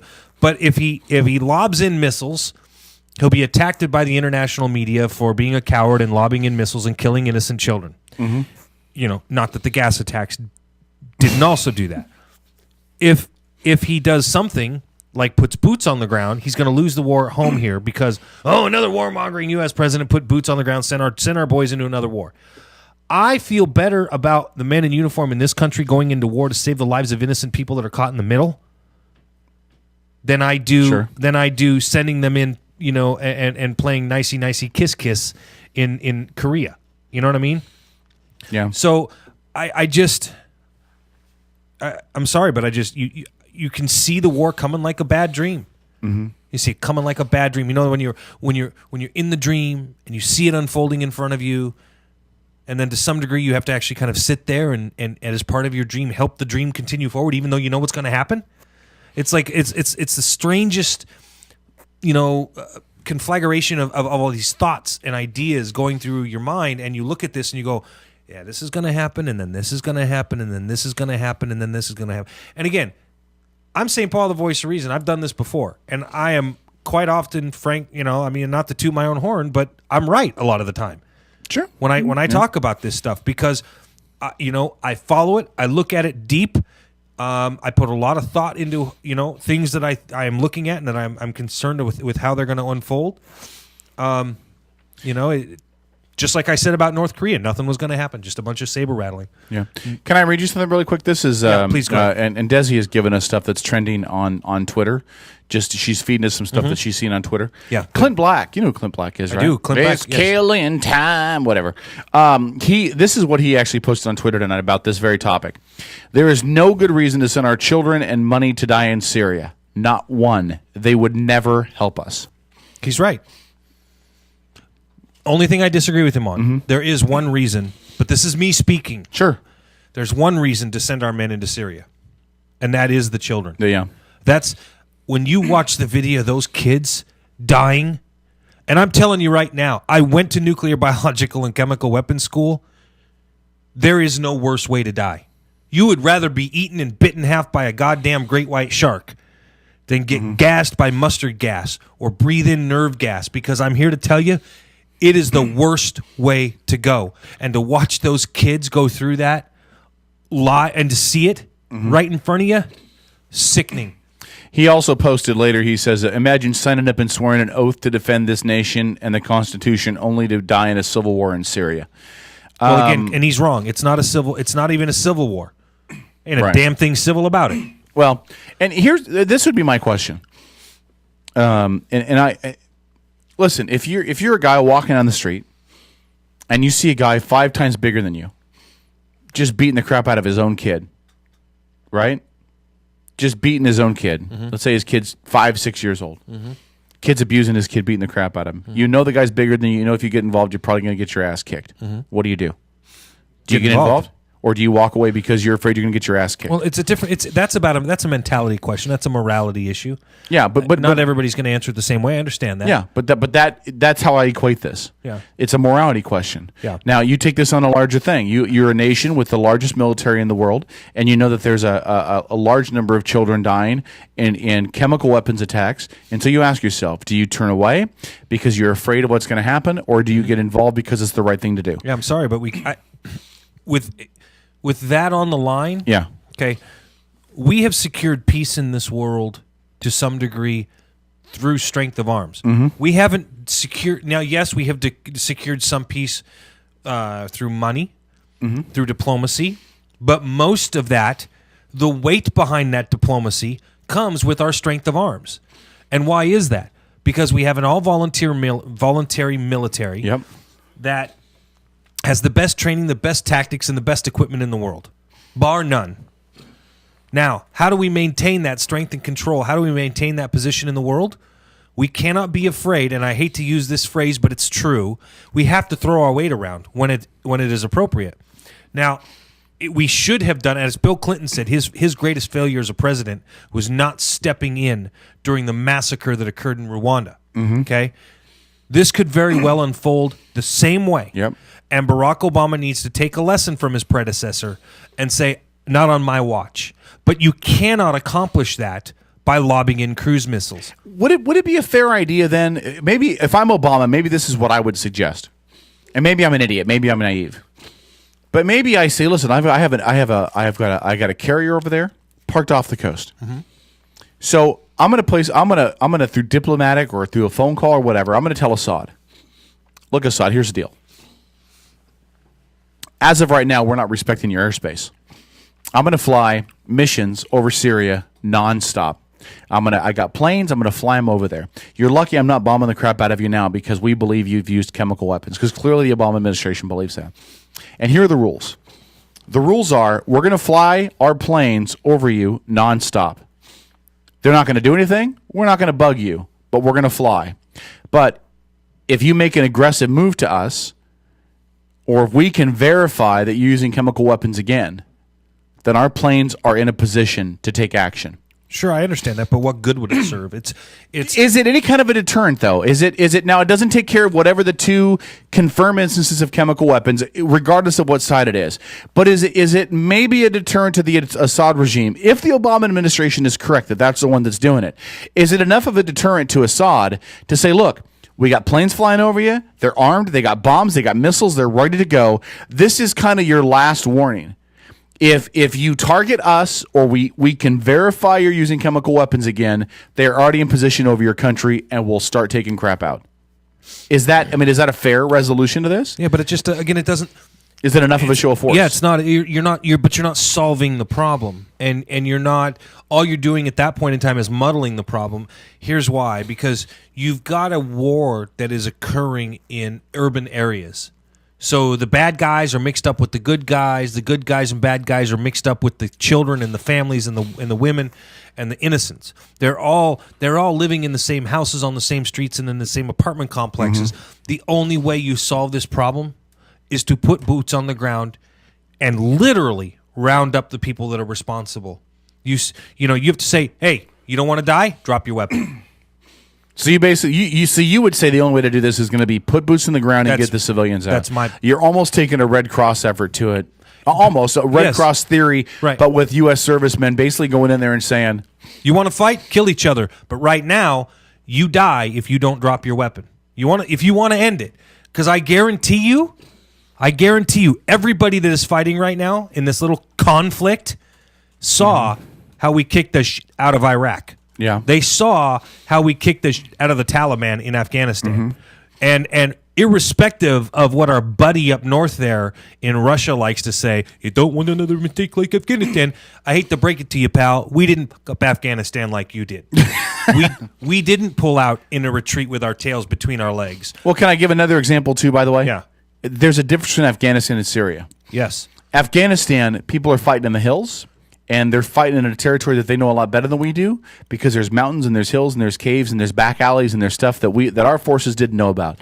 If you've ever studied Syria, there ain't none of that. It's flat, desert terrain with nothing but sand. Well, and our biggest ally in the Middle East is your next door neighbor. Yeah, that's like you call me up and you say, "Hey, Paul, my neighbors are fighting. They're kicking the shit out of each other. Can you come over and give me a hand?" Yeah, sure. Yeah, and so it wouldn't even be remotely the same, with the exception of the fact that, again, by taking a stand with Syria, you're dealing with Iran, and I can't help but think it splinters from there. Right. It almost to me would start to feel like World War I, where World War I was a very regionalized. I'm sorry. What is this? Nasir Nas? 60% of Americans say no war to U.S. war against Syria. Hashtag Obama says he doesn't give a damn what they think. Listen. I don't know if he ever said that. I guarantee you he didn't say that. I'm curious. 60% of Americans say no war. Wait. Who did you poll? Yeah. I guarantee if you... I didn't get a phone call. Yeah, I guarantee if you polled 1,000 people who watch MSNBC, it would be a different result than 1,000 people who watch Fox. But listen, it's fair. I mean, listen, I don't think anybody, after seeing what happened in Iraq and Afghanistan, wants us involved in a conflict overseas again. I mean, everybody sees these things as these cesspools that take forever to clear, and we never get our people out, and we never obtain the objective. I mean, the end result is, I hope I don't infuriate you by saying this. I'm going to be quiet. The end result is our Iraq plan failed. I mean, it failed. We got Saddam out, but Iraq is in no better of a situation now than it was before. In fact, it's probably more of a destabilized country in the region than it was before because Saddam is out, and as much of a prick as Saddam was, he was at least power mad enough that he didn't allow Al Qaeda to exist within his borders. Now he's gone, and Iraq is just nuts. Our plan in Afghanistan didn't really work. Hey, it's 8:00. It's time to go to break. We got 9 minutes. Our plan in Afghanistan didn't really work because we didn't really have the backing of the Afghani centralized government when they took over anyway. Hamid Karzai basically hung us out to dry, and we're pulling our troops out before the plan is completed. And the plan was, let's eradicate Al Qaeda from Afghanistan. They're still freaking there, so that didn't really work. It's almost Vietnam, but in a smaller microcosm of success. General people are going to look at us going into Syria and think, is this going to be Iraq and Afghanistan all over again? Because that region is not susceptible to what we are bringing to it. We want to bring a level of democracy and reasonability and politics and debate and left side, right side thinking and let's find compromise in the way that we do things and let's include everybody. That region doesn't get it. We can't fix Syria because the minute we fix Syria, they will fuck it up. That's why I'm making the point to you. I'm saying you're right. Oh, okay. Yeah, I'm saying you're right. I'm just saying that none of anything else doesn't make any sense. And listen, again, I am not detracting from people's opinions. Have your opinion. Sure. But when I say this, I truly mean it. If you have not been to the Middle East, if you do not know what the culture is like, keep your mouth shut. Your opinion has much less validity or much less value if you've never been there. It's not like it is here at all. Yeah. At all. In Lebanon, they run commercials of a cartoon character that looks like Mickey Mouse that goes around killing 3-year-old American children. Okay? On daytime TV.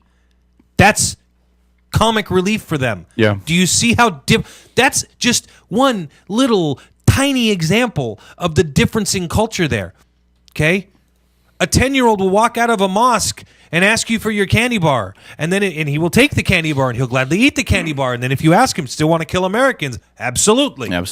Why? It's ingrained in their cultural subconscious. It is who they are. It is part of them. They are so ingrained to hate the West, and they so only know one type of rule. You know what they understand? A boot to the throat. That's what they understand. I hate to say that, but it is true because God knows, having enlisted right before the first Gulf War, not understanding anything about the region or the culture, I always thought, hey, listen, we negotiate a peace, they see our big army, maybe there's a few small battles, and then it's over. No.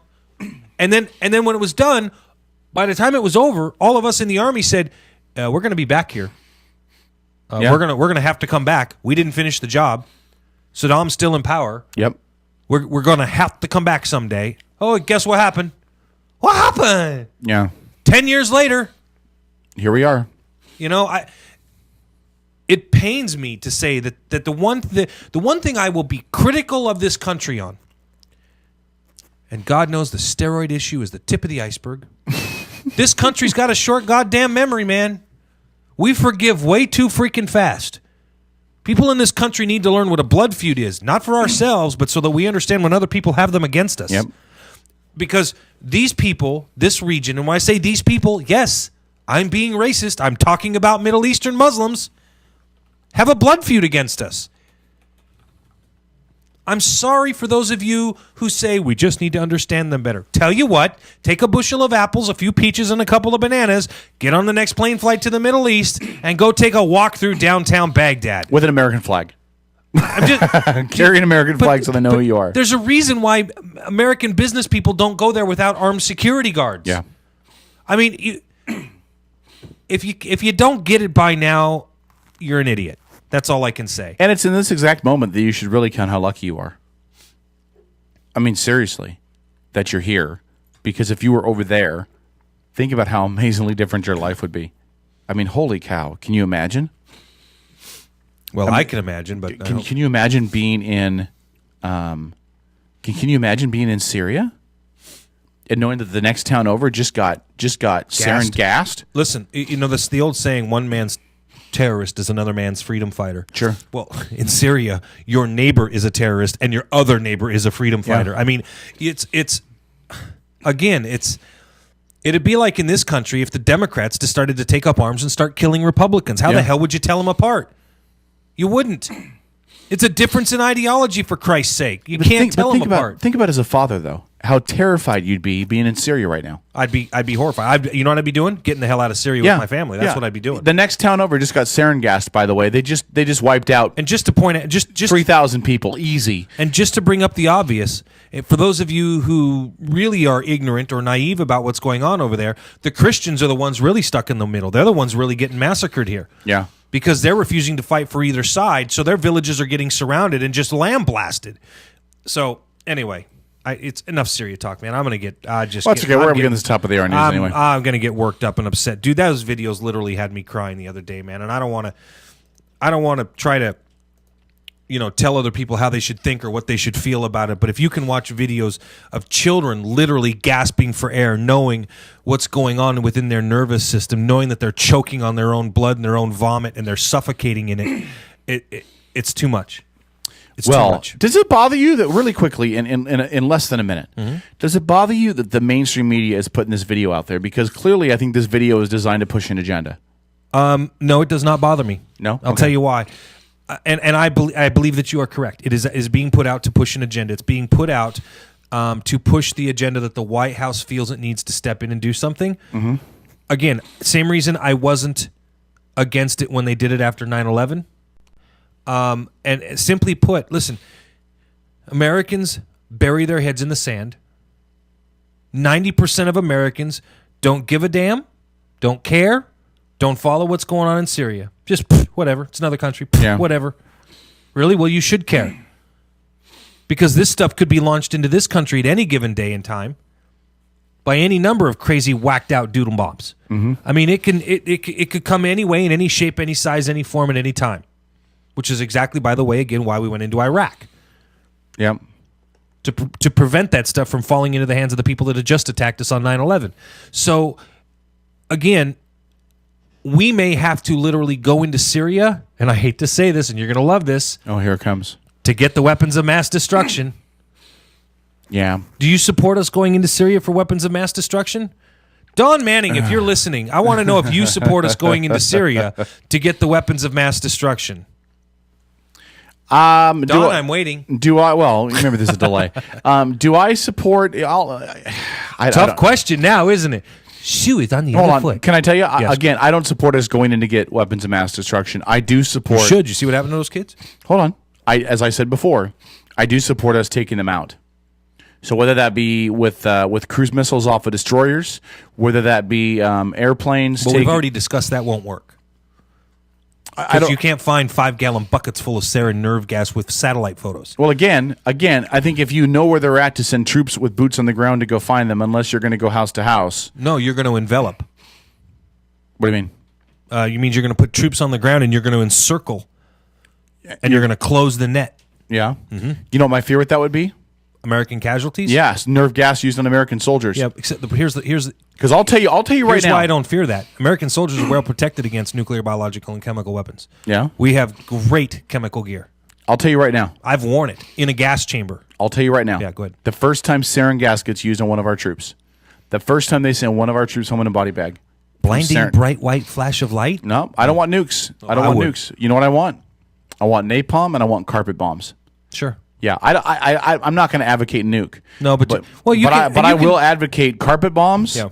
And napalm. Well, and we will turn Syria into literally glass. Well, that would definitely lead right up to what the Bible says.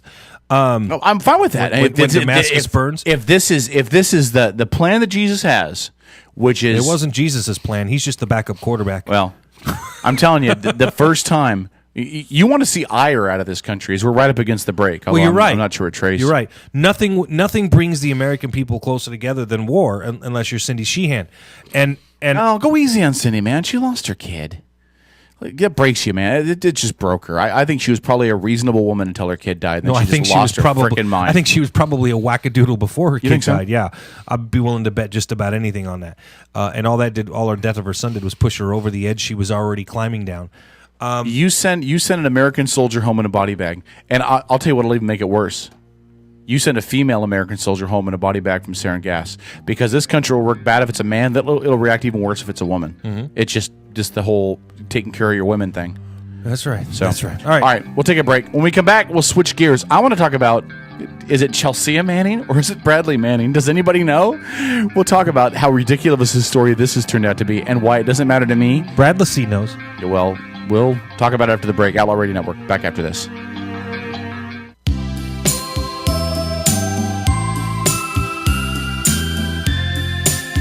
Serving Kitsap County and beyond, the Outlaw Radio Network.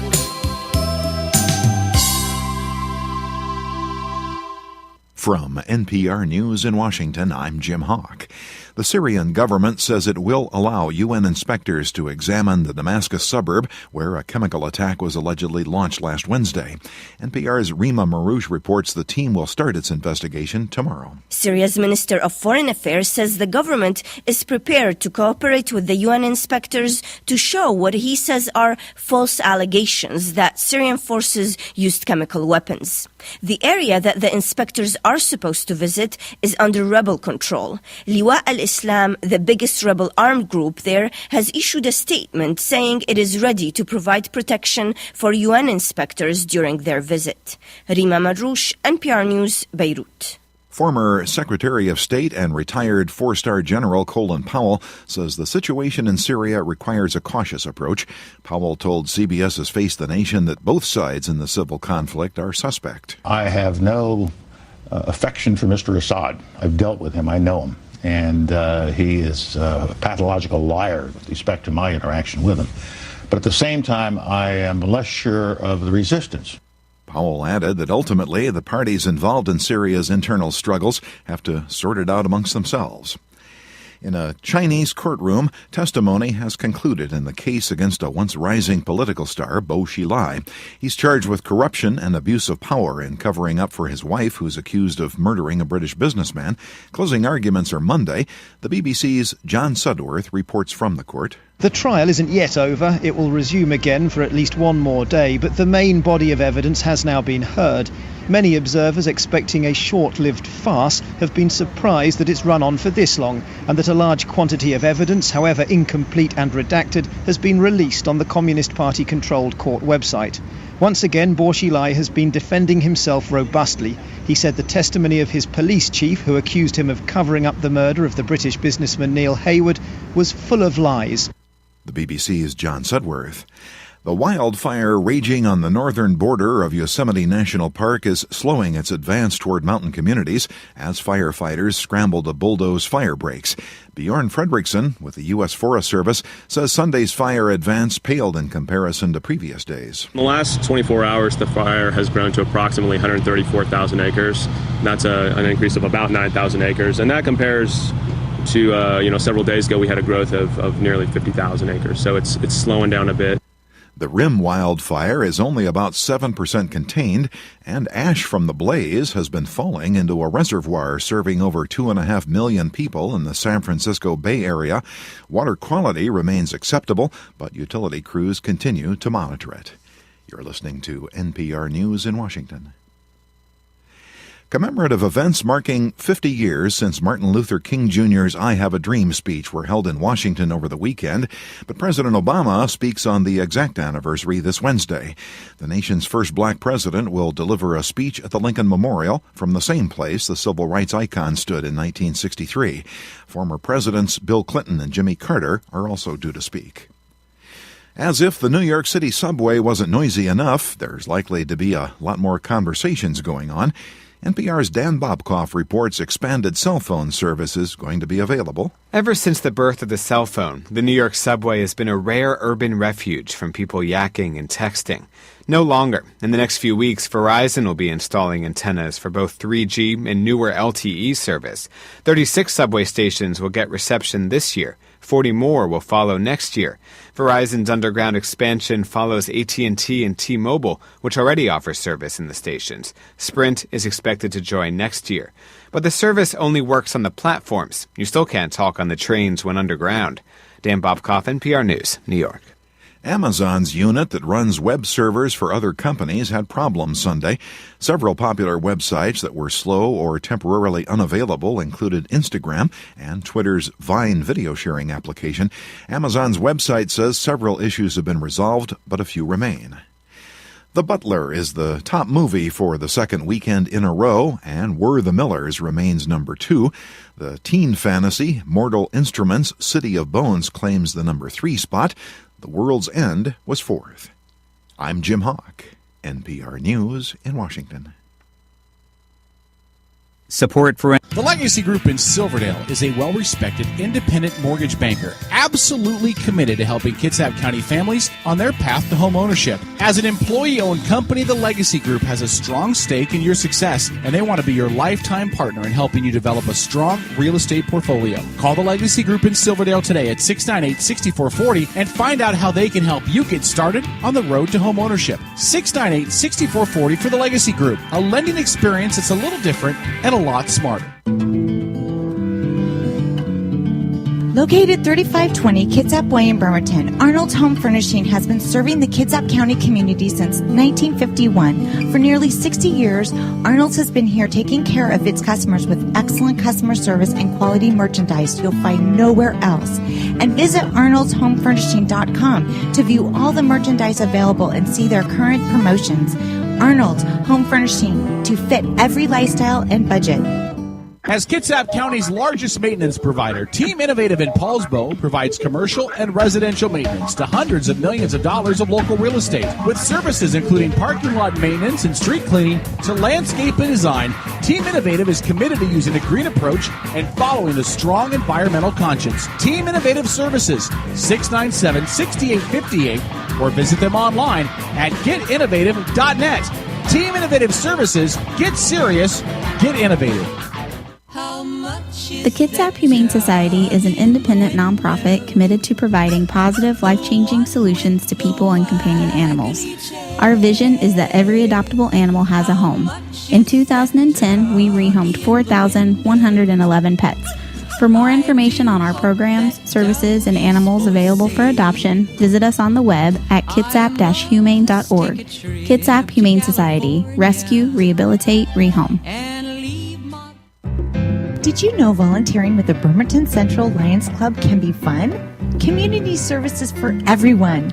Young people, families, men, women. As a volunteer, you'll help your community and gain valuable skills. Network with others. Energize your life. Make an impact and have fun. Get in step with your community and volunteer. Visit us at bremertoncentralwa.lionwap.org. Hey, it's Kevin with the Outlaw Radio Network. When it came time for the guys with Outlaw Radio to get our tuxes for the Habitat for Humanity of Kitsap County's Raise the Roof event, we honestly had no idea where to get them.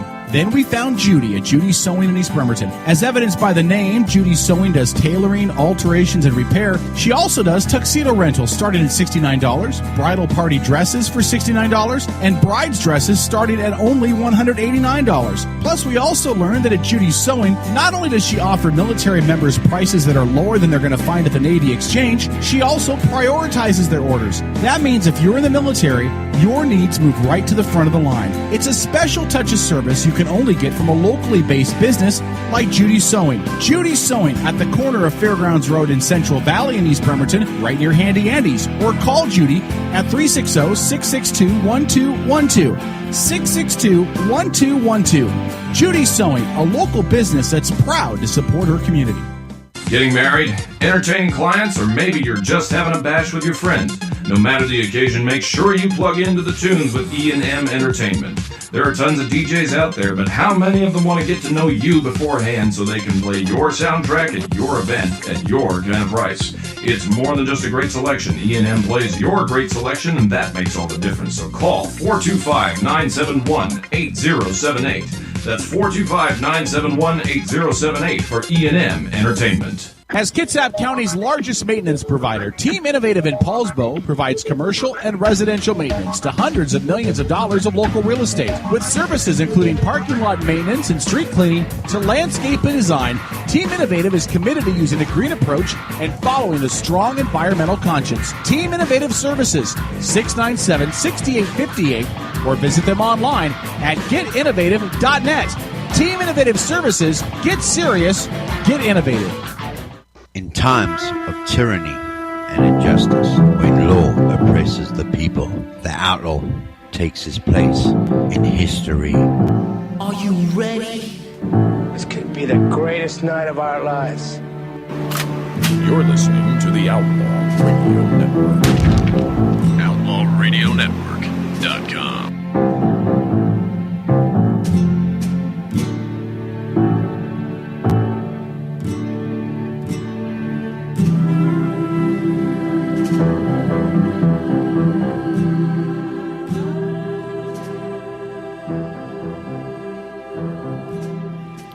Did he make the mics hot finally? He did now. There we go. Outlaw Radio Network. Leave the music. It's cool. Hey, just let the music play. Let me just say this. Yeah. Trey's doing an outstanding job, though, He is. filling in for Strip. He is. You know what I found out on Facebook? I'm hoping to make him our permanent guy on this show and just having Strip be in charge of everything, you know? Because Trey actually gives us variety in her bump music. Yeah, next hour, can we get some White Stripes? No. Dun, No. dun, dun, dun, dun, dun, Hey, shut up. You're ruining this music. dun. Do you know what piece of music this movie is from? This is from Inglourious Bastards. Is it? Yes. You know what sucks? What's that? The clock on this computer doesn't work. I know. I have the same problem on this It one. said 7. It never changes the hour. Yeah. So it changes the time. So but then it never changes the hour. Yeah, I know. I don't know what's going on with it, but I'm sure Caleb will get them fixed. He's going to spend plenty of time at home. So. Well, that's what happens when you're rich and famous. Well, yeah. Okay. You can say that. Des, how you doing over there? All right. She doesn't have a microphone in front of her, which means we don't have to listen to her right now. But I'm telling you woman. what. I'll tell you what. She is doing a great job posting stuff to Twitter for us. You can follow our Twitter feed. Can we give her a really cool title? Huh? We could make her our social media director or something. You know, we'll just give her a cool title or something. Because it looks good on a resume. Hey, Des, shake your head. Are you really good at Facebook and Twitter? Are there any other social networking sites out there? She's like, I don't know. Do you know that MySpace is making a comeback? Is it really? Yeah, they've redesigned it. Justin Timberlake, I guess, is part owner of it now or something. Really? Yeah. Justin Timberlake? No, yeah, Justin, That's ironic. I'm just telling you, I thought it was really after he ironic, played the part of Yes. Sean, what's his name, in the Facebook movie, yeah. Anyway. Instagram is big, but we're not really cut out for pictures, so we don't want to be on Instagram. What's the other one? What's Tout? Tout is WWE uses that one a lot, don't they? Tout's a video site. Yeah. Where it's basically Twitter for videos. Okay. I believe so. Instead of doing like 148 character post, you're doing a video that you post. Gotcha. Hey, by the way, did you hear that there's a break in the Aaron Hernandez case? The Aaron Hernandez murder case. Do you hear there's a break? No, Kevin. They found the weapon that they believe he used in the murder. Okay, Kevin. Where did they find the They weapon? found it in the Dallas Cowboys end zone. He hid it there because he thought nobody would ever go there. So that's the Trojo's here in his Dallas Cowboy jersey, so I had to. That joke sucked a week ago. I know. It was the only one I could think of with him and his Romo. Why are you wearing a Romo jersey? Oh, it's the Aikman. But isn't Romo a number 8 too? Is 8 retired by the Cowboys for Aikman? Is it retired? Okay, all right. That's good then. So you wanted to tell us a little bit about Bradley. I want to change my name to Chelsea Manning. By the way, for those of you who are wondering who Mr. Mrs. Manning? Manning is, Bradley Manning. Isn't there a friend of ours with the last name of Manning from Portraiture who comes on the show every once in a while? Oh, Don. Yeah, I don't think there's any relation. Is that D-O-N or D-A-W-N? Here's the story. I'm still waiting to hear from Don about what he thinks about going into Syria on chemical weapons thing. Anyway, so Mr. Bradley Manning was the specialist, I believe, or he might have been a private first class in the Army, working in private intelligence, where he basically took his little pin drives in there when he was at work and started downloading everything. Boom, boom, boom, boom, boom. And then he sent it all off. Woo! To Are you okay, buddy? WikiLeaks. Yeah, I was trying not to yawn. Yeah, now you're making me yawn, but go ahead. I know. I don't know where it came from. And so he sent all this information off, and it's part of the reason Julian Assange is basically under house arrest at an embassy in downtown London.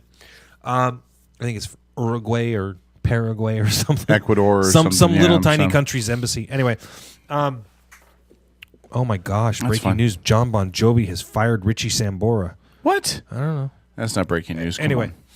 It says right here, Newsmax. It's Bon Jovi not fires breaking Richie news. Sambora. It's not even in the top 30. Just telling you, it's right there.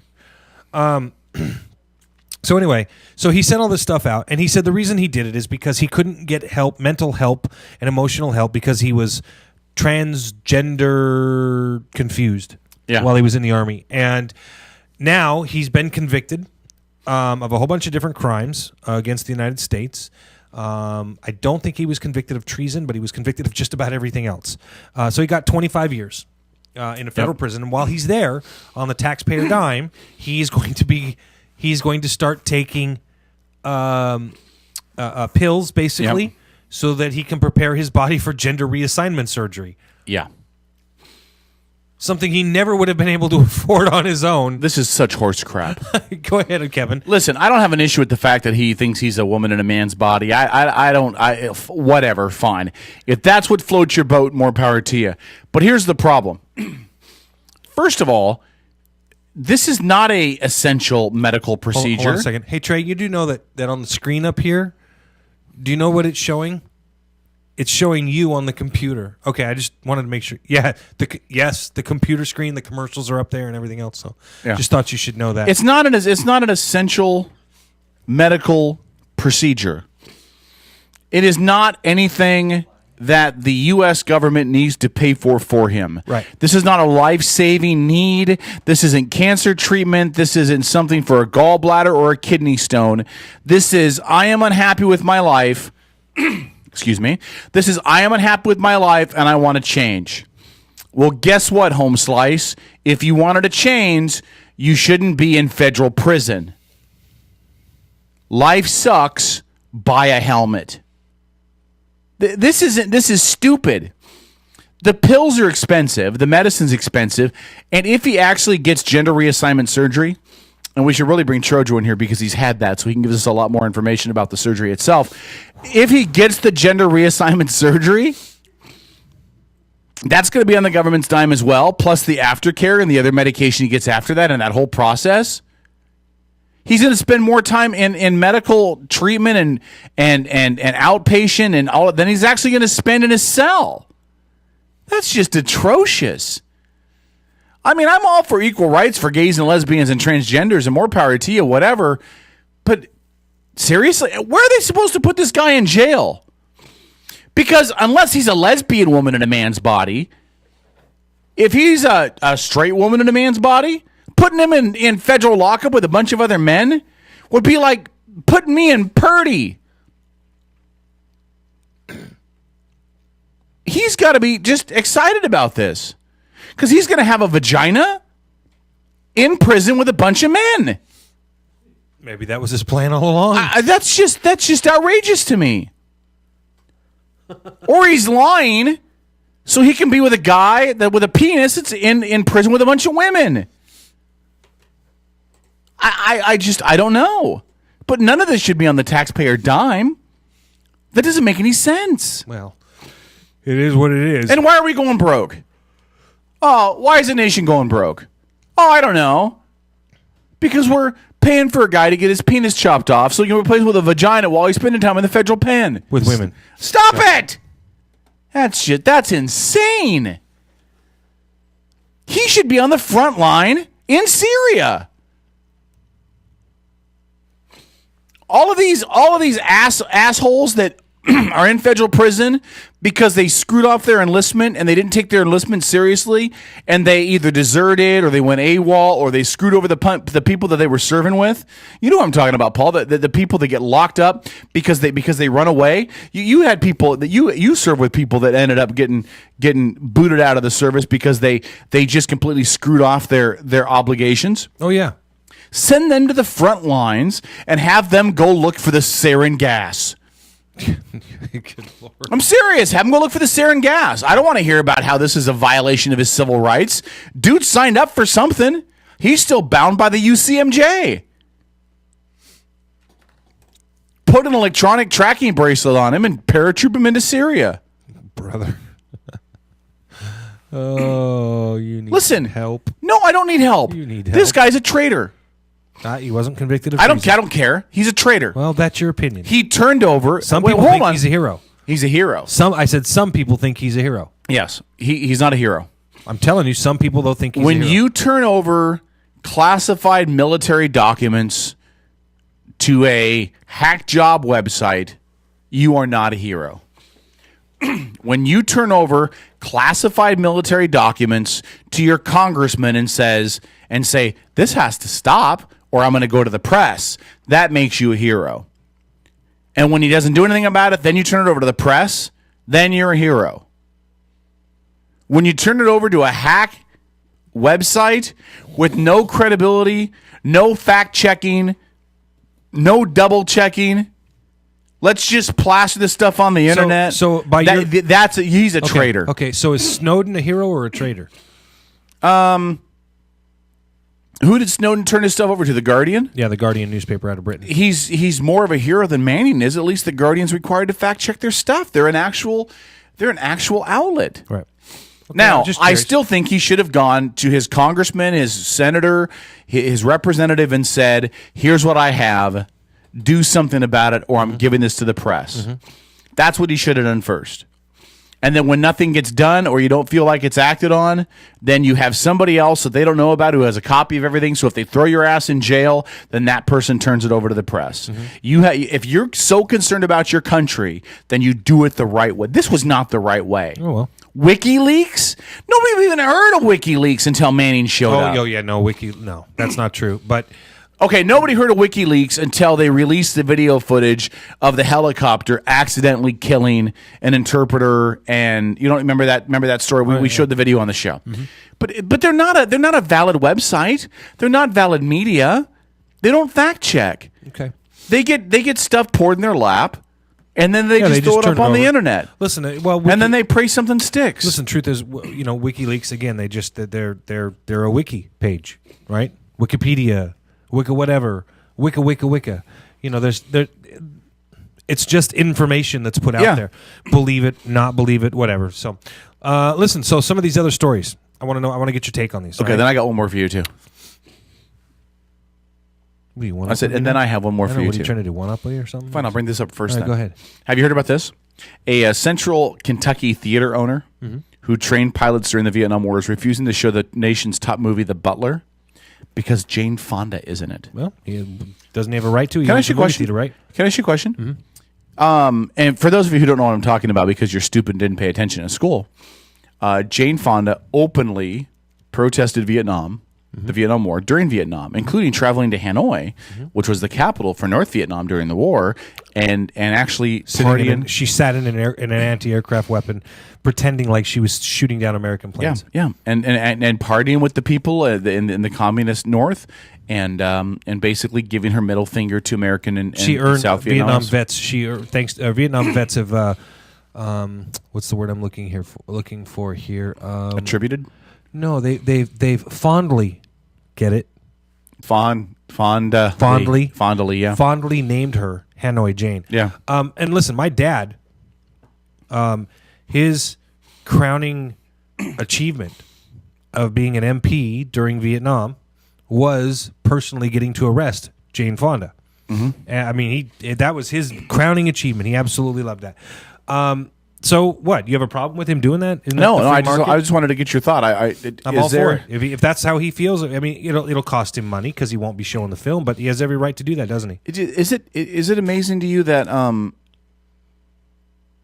that people are still so angry about what happened all those years ago, 50 years ago almost, and is it amazing to you that she's never really faced repercussions for that? I mean, she really never got blacklisted. She never really got impacted by her decision to do that. She's been starring in movies for decades. No, because I think within the Hollywood subculture, she was a heroine. And again, it's a leftist subculture in Hollywood. There's no secret about that. Yeah. Everybody that's in Hollywood admits it and knows it and talks about it openly. Yeah, but there's a difference to me between I'm going to protest the war. Yeah. Like the Dixie Chicks did, right? The Dixie Chicks were very much against George Bush and well, that was politics for them. Yeah, but they were very much against George Bush, and they were against what was going on in Iraq. Yeah, but I think they were against what was going on in Iraq because they were against Bush because they were politically on the other side of the aisle. But there's a difference between that and I'm going to sit in a gunner of the other side and pretend like I'm killing people from my own country. Right. I mean, that's taking it like 3 steps past good taste. No, I agree. Yeah, so I agree. And are you surprised that there's people who still feel so strongly that they would be like, you know what, Jane Fonda can kiss my ass? I'm not showing a movie My father felt here. that way till the day he died. No, it doesn't surprise me at all. She garnered so much hatred from these guys who felt like they were sacrificing and giving their all for their country when their country asked. And their point was, it's not, you can protest all you want. There are lines, though, that you don't cross. And when she crossed them, to them, she was a traitor. Yeah. She was a traitor from top to bottom. She was no different than Bradley Manning. Is Dennis Rodman a traitor? No, I don't think so. For going to North Korea? Just an idiot. Is he a traitor for going to North Korea? He's a tool. He got played. He's a tool. He literally, I mean, if you've ever watched Dennis Rodman, he was on a couple of reality shows. He was on Celebrity Rehab with Dr. Drew. Dennis Rodman's a dumbass. Seriously, he's stupid. He is not a bright individual, which is why he thought going to North Korea not only was a good idea, but that he was going to play Mr. Ambassador. You hear he's going again? Stupid. You hear he's going again? Well, good. Maybe they won't let him come back. I don't know. It's your only chance to win a medal. Listen. There should be a genetic predisposition towards intelligence before they allow you to travel to another country as a celebrity. It's. I mean, Dennis Rodman is the kind of guy that when he goes to North Korea, all he's doing is encouraging them to fight harder against us. Yeah. Look, is that what the American soldier's like? That's an American? That's a superstar athlete from America? I mean, what? Look at the guy.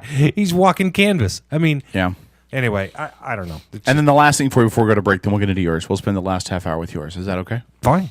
For those of you Republicans who are really hoping that Donald Trump would have entered the election process last time around, be glad that he didn't.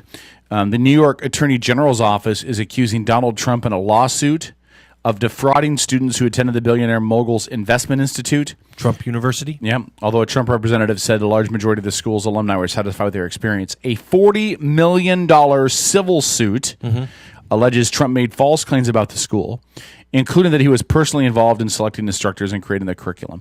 Can you imagine if he was the president right now? Well, first of all, hold on a second. That what you just read does not accurately project what's going on there. What you have is you have an attorney general who has been at war with Donald Trump for some time. Sure. And what Trump University is. See, when you read that, it sounds like Donald Trump had a school, doesn't it? Like that's what it sounds like, yeah. Exactly. That's not what it was. What it was Trump University was a free seminar people got to go to. When you went to the seminar, the free seminar, it was a sales pitch for a $1,500 seminar.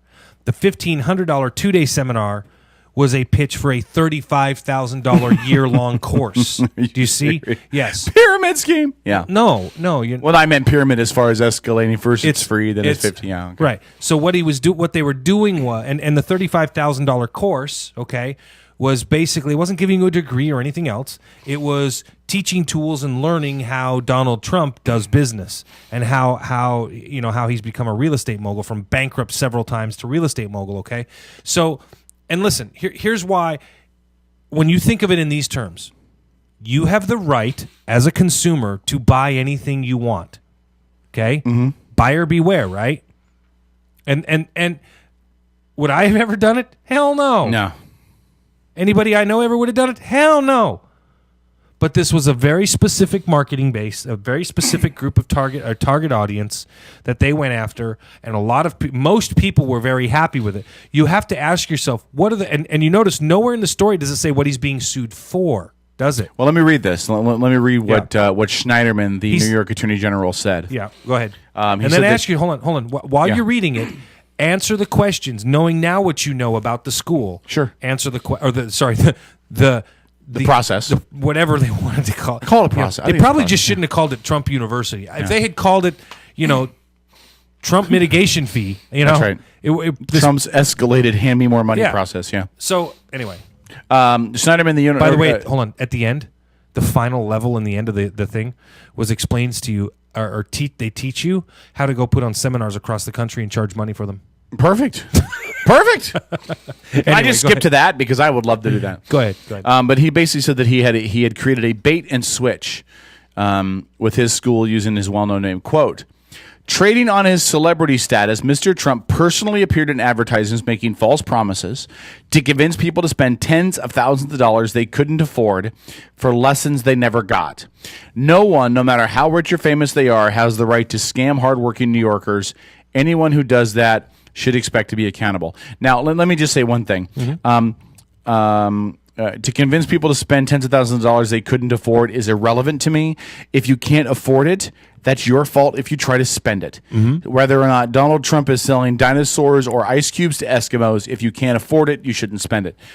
And you're right, he doesn't give any specifics, although they're going into a lawsuit. I doubt he's going to say too much. Oh, yeah. No, wait a second. No, it's a civil lawsuit. They always say the kind of stuff. And Donald Trump's come out publicly on Twitter and stuff and said, hey, this is an attorney general who's trying to make a name for himself. Yeah, here's what he said on Twitter. Trump, in classic Trump style, said Schneiderman is, quote, a lightweight, and that the attorney general was, quote, trying to extort me with a civil lawsuit. I will say this. I would love to be in the courtroom to watch if this ever goes to trial and just watch Trump just fight with him. It's to me, it strikes me as one of those cases where the attorney general is attempting to make a name for himself just at the mere sight of impropriety. Just the fact that he's out there saying, I'm going to sue Donald Trump on behalf of the people, right? Michael Cohen, the executive vice president of the Trump Organization and a lawyer for the billionaire, said the suit, quote, has no merit and is nothing more than a cheap publicity stunt to deflect from Schneiderman's weak job performance. Quote, I'm shocked he didn't leak it to the Kris Kardashian show. Maybe his office should focus more of their attention on using our tax dollars to bring to justice those responsible for the financial meltdown. Let me just ask you this question. If Trump was president, how bad would this be? I mean, would this just be a nothing? If he was president? If he was, let's say Trump ran, Trump won. He politically. Do you think this would even come up? Yeah, it would. You think so? Yeah, it would. As it should if he was president. Yeah. Well, he's not. He's a businessman in New York City, and this is business. Listen, what I do, my skill, my trade, I'm very good at. If I want to go charge people to learn how to do it, should that be illegal? No, right. That's the way I look at this. He's charging. Like he's coming charging, to a radio show and getting a free internship. He's in exchange charging for college credits. Jameson White. Yeah, no shit. Sorry, inside joke, peeps. Never mind. Go ahead. I guess so. That's my point. That's how I feel about this when I read this story and I see it. So yeah. All right, let's take a break. When we come out of the break, I know you've got some stories to bring up as we wrap up this hour. We get ready for the last call in about a half an hour, and I'm going to read you a story that I posted on my Facebook earlier on the Outlaws page about a Hollywood celebrity who's paying child support in massive amounts even though he has custody of the kid.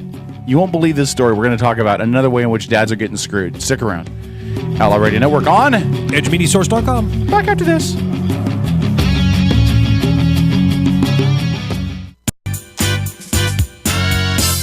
You got it tuned in to the Outlaw Radio Network.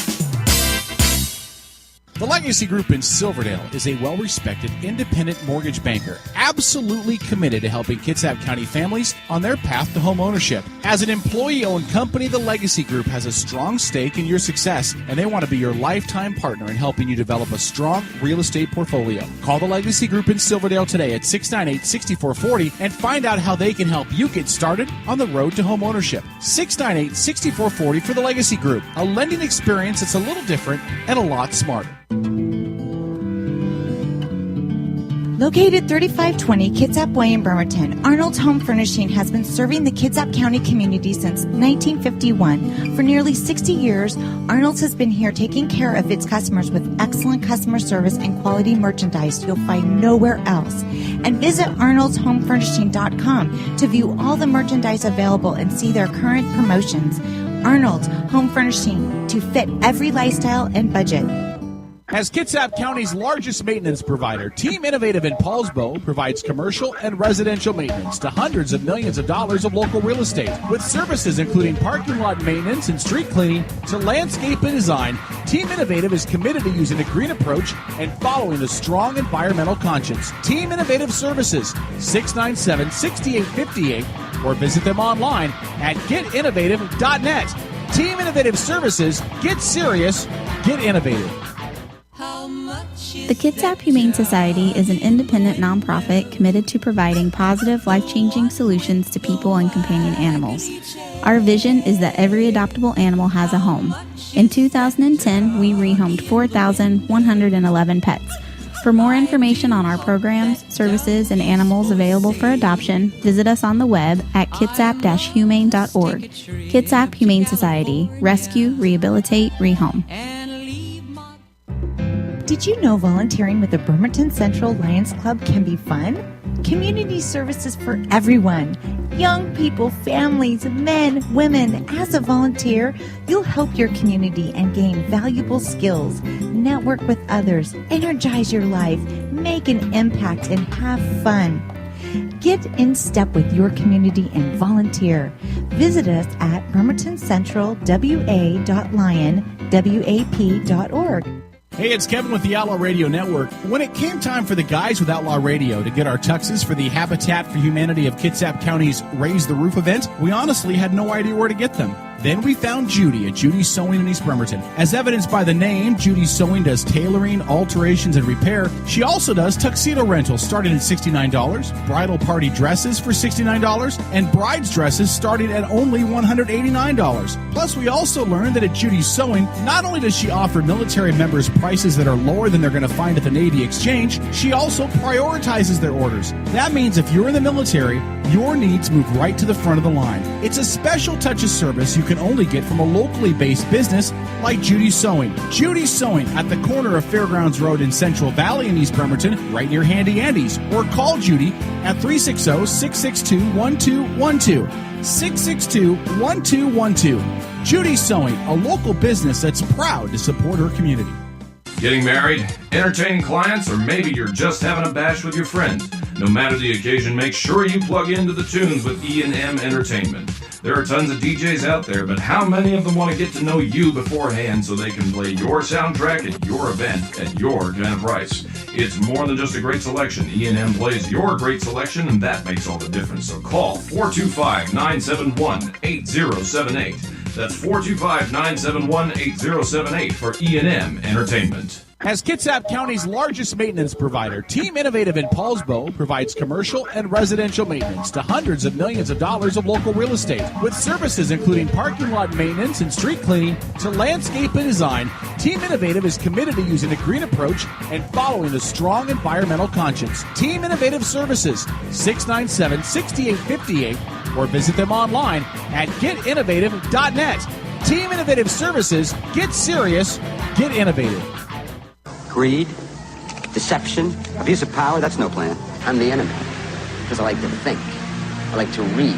I'm into freedom of speech and freedom of choice. I'm the kind of guy who likes to sit in a greasy spoon and wonder, gee, should I have the T-bone steak or the jumbo rack of barbecue ribs with the side order of gravy fries? I want high cholesterol. I want to eat bacon and butter and buckets of cheese, okay? I want to smoke a Cuban cigar the size of Cincinnati in a non-smoking section. I want to run through the streets naked with green jello all over my body reading Playboy magazine. Why? Because I suddenly might feel the need to, okay, pal? I've seen this future. You know what it is? It's a 47-year-old virgin sitting around in his beige pajamas, drinking a banana broccoli shake, singing, I'm an Oscar Mayer wiener. You're listening to the Outlaw Radio.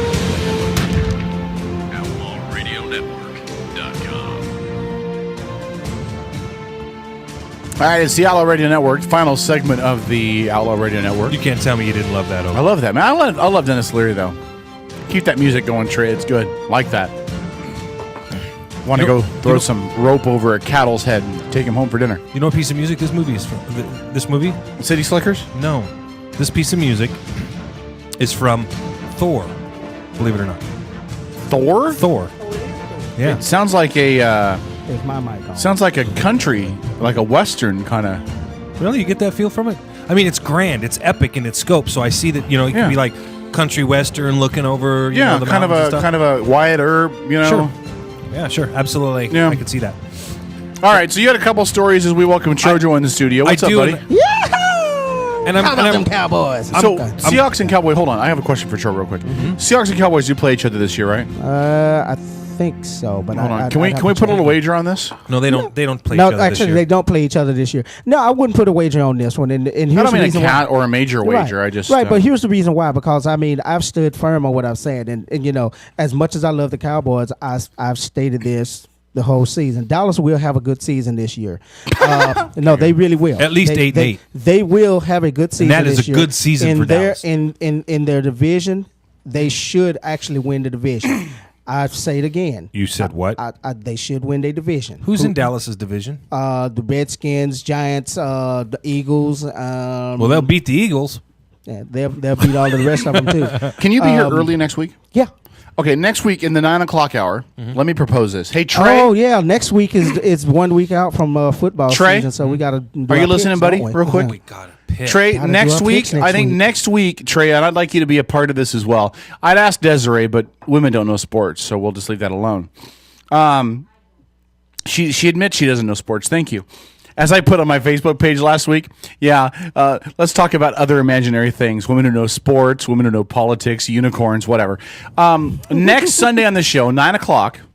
Can't figure out why he can't get a date. Okay. Let's open the 9 o'clock hour with our NFL picks. Okay? Here's what we'll do. We will all pick each division winner. We will all pick the Seahawks record. We'll pick the teams we think are in the playoffs from each division, the 2 Super Bowl teams in the winner. Okay? Then I will write it up on a piece of paper. We'll hang it up in the studio, and then we'll come back and we'll check it in January. Yeah, okay. Okay? So 9 o'clock next week, let's do that. The other thing I'm going to play with, and I'm really going to try to do this, I would love for us at 9:30 every week during the NFL season to do a picking contest, like we always do. But I want to bring in a celebrity every week. So 1 week we'll get Mayor Lent to come on with us to do it. 1 week we'll try to get Chris the Great to do it, although hopefully he won't lie about a hole in one. 1 week we'll try to, I'll just reach out. You do know there are not enough celebrities in Bremerton, right? To just say. We use that term loosely. The homeless guy that writes on chalk down by the ferry terminal, we'll get him because that's a celebrity in Bremerton. But we'll try it. Maybe if I ever get a girlfriend, we'll have her pick one. Get a guy that I know to come in and do some celebrity picks.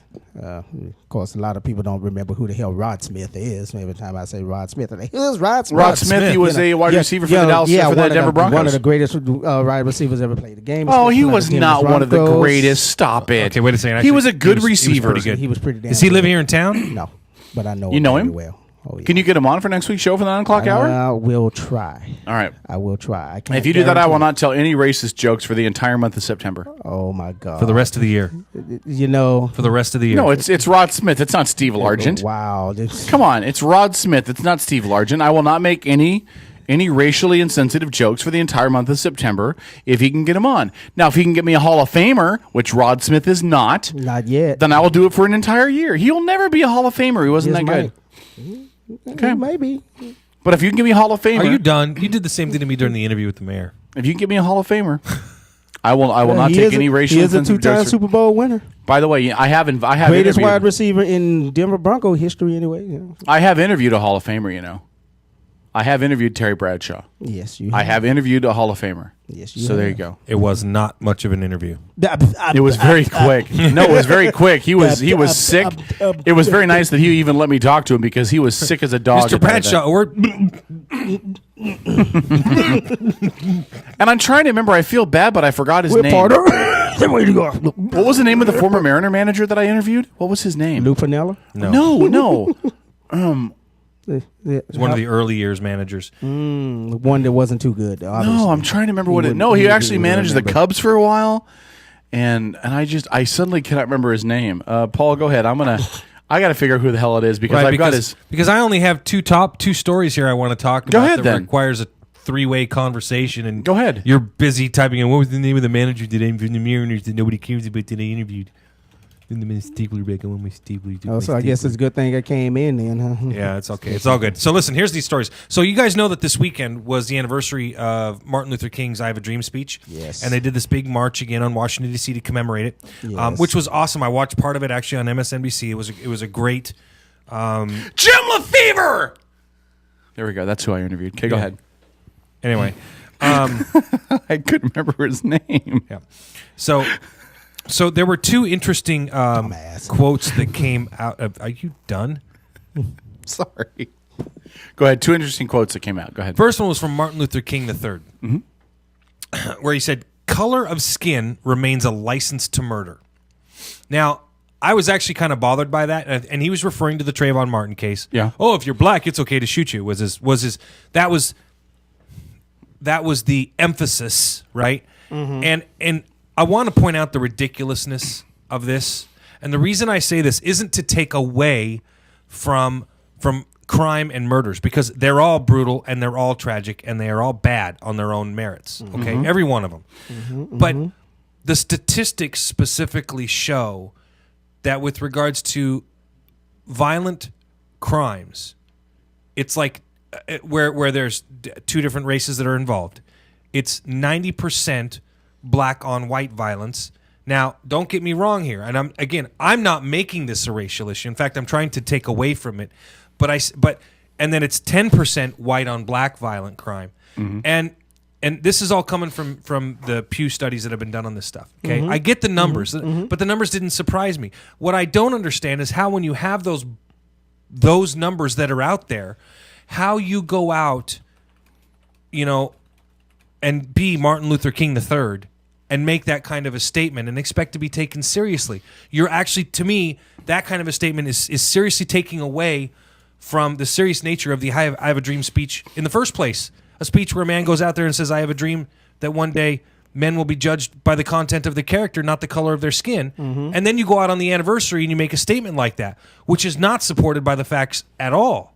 So at the risk of being, pigeonholed for this, right? I see this individual as going out there. I mean, to me, it's a race baiting statement, and I'm appalled by it. Just as appalled as I am by the statement where Pat Buchanan. Sorry, it's Pat Buchanan. See, that's all I had to say. Pat Buchanan. Where he went out and said, whites are the only group you can discriminate against legally in America now. Now, I want to get your guys' opinions on both of those statements, what they mean to you and what you think of them. You want to go first? This ain't too heavy for you, is it, brother? Or would you rather I go first? I think I'll let the Indian in the room go. All right, I'll go first. Let me say this. Thanks, Starkey. let me just say this. Let me just say this. I think that both of them are 100% right on their view from their races perspectives. If you're an African American in this country, Trojo, when you expound on your thought, you can tell me if you think I'm right or not. I think there's a large group of African Americans in this country, especially in specific parts of this country, who believe there's no justice if a black kid gets killed by a white guy and he can claim any kind of a justifiable reason, no matter how ludicrous it is, Zimmerman. So I think that... Oh, you mean the Latina? What I'm saying is I don't think that there is there's not a calm in the African American community, especially in certain parts of this country, where they feel like there will be any type of justice in those situations. Well, I think what it's done is it's gotten to the point now where we see the murder that occurred last Wednesday, which is the exchange student from Australia, the white guy who goes riding his bike, goes jogging down the road, and you have the 3 black teenagers who decided for sport, for fun, just to kill him. Yeah. You know, and now you compare that to the Trayvon Martin case, okay? You can argue that there was profiling going on. You can argue that there were 2 individuals that made bad choices and it led to the death of and the murder of Trayvon Martin. This was not that. This was, oh, look, white guy, I'm bored, let's kill him. Yep. There is a monumental difference between the two. And then to go out, see, what statements like MLK III are saying adds fuel to the fire of young African-American men who think, well, I'm bored, my life sucks anyway, and these guys on TV are telling me I'm not going to have any chance to get ahead because I'm a second-class citizen, and the American dream is dead, so I might as well make a name for myself. And if you looked at their Twitter and their Facebook pages, they blatantly admitted to it. They made a big deal out of it on social media that they'd gone out and killed this guy. Mm-hmm. In fact, 2 of them made direct references, and I don't remember the rapper's name, I apologize. Basically, they're looking to further their rapping careers by spending time in prison. Was part of their emphasis. Well, I hate to break it to them, but they'll be wrapping their lips around something in prison. They'll be rapping. That's going to be the extent of their rap careers. But that was my point, and that was my feeling. That's why I was so disappointed in the community that was there in Washington, D.C. for that march over the weekend to embrace a statement like that when, to me, you just made it worse, man. You just made it worse. I think I see where you're coming from with your thoughts with that. But again, I think that you're looking at it from a different perspective than how he's probably looking at it. The way that he may be looking at it. And again, I might as well be a white guy. I'm not African American. I'm not in that community. I don't know how it feels. I'm guessing. But my thought would be is that when you look at the Zimmerman verdict, and you compare that with everything else that we see, and what have we talked about on the show before? I have talked about at length 2 weeks ago how when it's a cute little white girl that goes missing, the media is all over it. It gets talked about. It gets beat around the media. Mm-hmm. Everybody's out there. Poor little Hannah. Poor little Hannah. Am I the only guy that has to draw attention to the fact that nobody in the media is still asking, poor little Hannah, why did you agree to go to the middle of the Idaho wilderness camping with a guy that you said that creeped you out? But the media loves her, and they have made her a victim. Little black girl, little Mexican girl goes missing. The national media doesn't pick it up. Actually, Sky Metawala has been missing forever. Little Native American boy. The national media hasn't picked it up. You combine that with all the murders in Chicago, the number of black youth that are murdered in Chicago, and the national media talks about it in passing. Well, it's a travesty and a tragedy, Kevin. But you have to be honest about a couple of things with yourself. First of all, the constant murders that take place in Chicago. As a matter of fact, Fox News does cover those issues deliberately, and they cover them routinely, and they cover them to draw attention to the fact that the policies that are being implemented by Rahm Emanuel and other leftist leaders are not working. They're taking away from the safety, health, and well-being of these people. That you had Democratic leaders that were using this socialist agenda in Detroit that then led to the destruction, literally, of Detroit. Mm-hmm. So they are running these stories. No, the problem Fox is. You're right. Fox the problem is that the networks that tend to embrace the leftist points of view won't run the stories because they run contrary to the narrative. Right. But again, and I'm just kind of wrapping everything up into this big bow as this big as kind of the big picture. Can I just point out that you're not letting the black man speak? No. Well, you haven't even let me address the other part of this. You haven't shut up long enough for me to finish my point. Go ahead. So if you take everything as a bundle together, you can understand where the African American community, in my view, and Treasurer will speak on this in a minute. I'm glad you let me go first. The African American community feels a little slighted and a little unprotected and a little left out in the wind. Now, as far as Pat Buchanan's statements, we've talked about this on the show before. I think he's 100% correct from a white man's perspective, which is every minority has their own college fund, their own group looking out for them, their own group looking for their advancement, their own group looking to protect their interests. Women have that as well.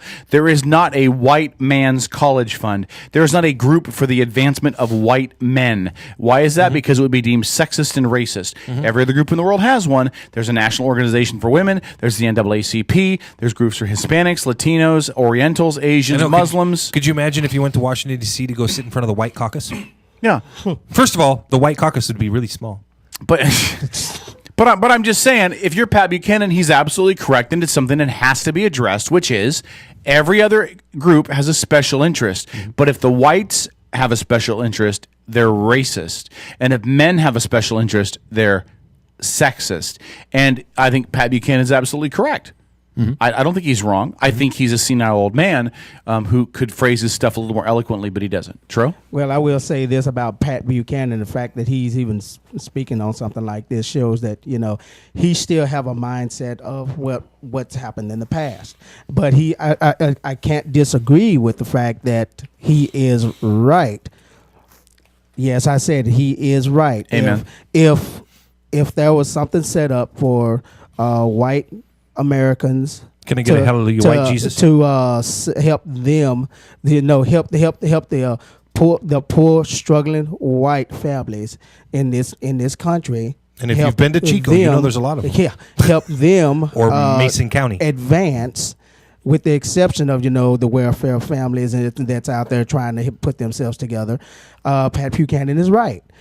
But he also got to understand why America would still feel that way, because if you look at the way things were set up back when the NAACP got established, back when the Rainbow Coalition got established, back when the American Negro College Funds got established, it was the only way. Same thing with the foundations that were set up for the women, set up for the anyway, all of the races got established. Unfortunately, it was set up during a time where it was very much needed. Now, I'm not saying that it's still not needed, because even to this day, a lot of those foundations are very much needed. But do I feel that something should be set aside? I mean, I've said that a long time ago. To help better the education of white America?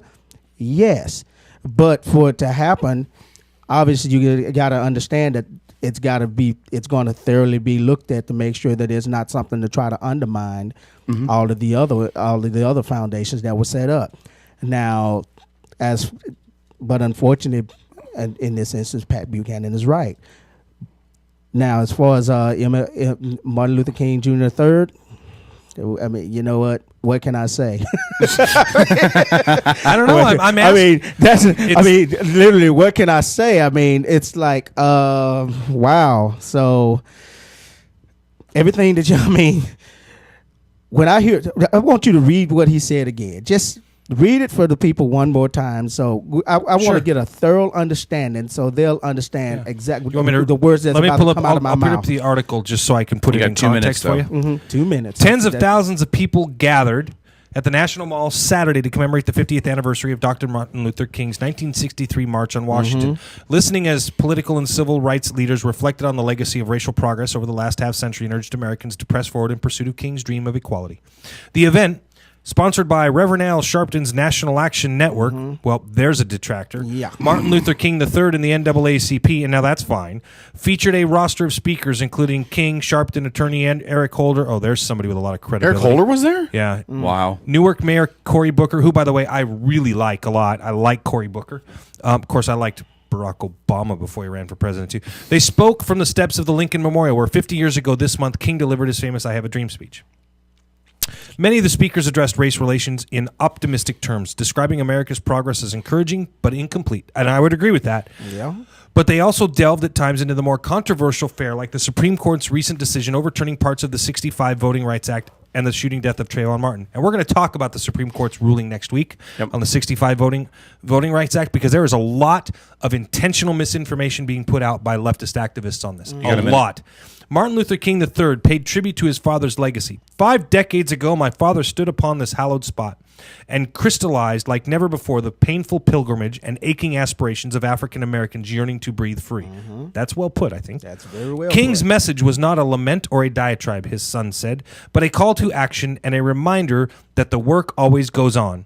The task is not done, the journey is not complete, he said. The vision preached by my father half a century ago was that his 4 little children would no longer live in a nation where they would be judged by the color of their skin, but by the content of their character. However, sadly, the tears of Trayvon Martin's mother and father remind us that far too frequently the color of one's skin remains a license to profile, to arrest, and to even murder, with no regard for the content of one's character, he said, calling for stand-your-ground self-defense laws to be repealed in states where they have been enacted. Martin's parents attended the march, and his mother, Sabrina Fulton, briefly addressed the crowd. I won't go on and read the rest of it. I think you get the idea. Yeah. Okay, I get the idea. Okay, first and foremost, I was standing. I'll say again, you know, if we're calling into action the fact that he's pointing out the Trayvon Martin thing, I've made myself clear on how I stand on the Trayvon Martin. You know, now the stand your ground, the stand your ground law that's in place. You know, if George Zimmerman got off on the technicality of a stand your ground law, you know what? Then the prosecution again failed to present the case that needed to be presented to prosecute George Zimmerman. I mean, bottom line is, I'll still say what happened in those 2 minutes in between that time. Yep. Only 2 people that's alive will still know. Now, as far as now. I really don't know what to say about what MLK III is trying to say here. It's like, okay, I don't know. Why is there a debate though? Read that one statement again, really quick. I don't have it up. But he basically said sometimes people's race becomes a reason to profile, to assault, and sometimes murder. I mean, is that and wrong? Unfortunately, again, in certain parts of the country, and actually in most, actually all over the country, he's right. He is right. Well, he's saying that, you know, the fight moves on, the fight marches on. That stuff's all correct, and that is all correct. But what I'm upset by is that, again, we look at some of the situations that are going on, and there has been a rash of black on white hate crime here since the verdict of Trayvon Martin, especially since the murder of Trayvon Martin. And what he did, he didn't come in with healing words like his father. No, he would've. didn't. What he came in with was divisive words that he knows, while there's a hint of truth to it, and I get that. I don't have an issue with the hint of truth. The problem is it's a hint of truth. It's not a whole truth. It's a deliberate hint at truth to further an agenda. And let's be honest, it's an agenda of hate. It's an agenda of hate that's pushed by Reverend Al Sharpton and Jesse Jackson. Their entire fortunes are based on putting hate out there. And I said a few weeks ago, you know, that Jesse Jackson and Al Sharpton during the time with their speech was needed. I mean, it was very much needed in order to move blacks in a direction and get America to move in a direction to accept the black race as Americans. It was very much needed. But you know what? Until I see Jesse Jackson, and here's my stand on it now, until I see Jesse Jackson and Al Sharpton and all of these other, as I said a few weeks ago, Jurassic activists out there pushing to try to end black on black crime, which is a hell of a lot higher than black on white. Couldn't agree more. Or any other crime, or black on white, white on white. I mean, it is absolutely, I mean, you look at the numbers on that. Show me how they're trying to stop that. Stop trying to push this black against white, white against black America thing. You know what? I'm sorry. I'm done. I'm not buying it anymore. The Trayvon Martin thing. If that's your backbone to try to prove that, yes, it still exists. Okay. Here's the reality. You shouldn't have went after white America because George Zimmerman is Latino. Yeah. Right. You know? Yeah, you're 100% correct. And I don't disagree with you one iota. Now, I know we got to go to break, Kev. And when we come back, it'll be the end of the Outlaw Radio Network. Yeah, we're going to come in the last call after the top of the hour. Can I say one thing, too? Yeah. I need to hear the speech in regards to this conversation, because if I just take his speech as you've read it, I really have no issue with it. I would have to hear the speech. I'd have to hear the way in which he says it. I don't know if I agree with your assertion, Paul, that it's a message of hate. Now, I agree with you about what you said about Sharpton and what you said about guys of that ilk that really have made their fortunes off of hate mongering and hate speech. I'm not sure if I'm ready to go that route with MLK3. I want to hear the speech. But that being said, let me say this. I find it curious that guys like Holder and Booker were at this event, because maybe not so much Holder, but Booker, who I think is one of these guys that is looked at as kind of a bright light future party person that could be a future member of the political party to rise up in the party later, like Barack Obama was back before he spoke at the Democratic National Committee. He's got to be careful aligning himself in groups like this. Just a side thought, but you start putting your name out there with Sharpton and some of those fringe elements, boy, that's I'm just saying that's messy, man. That could derail him before he gets anywhere. All right, we'll take a break. When we come back out of the break, we're going to wrap this whole thing up.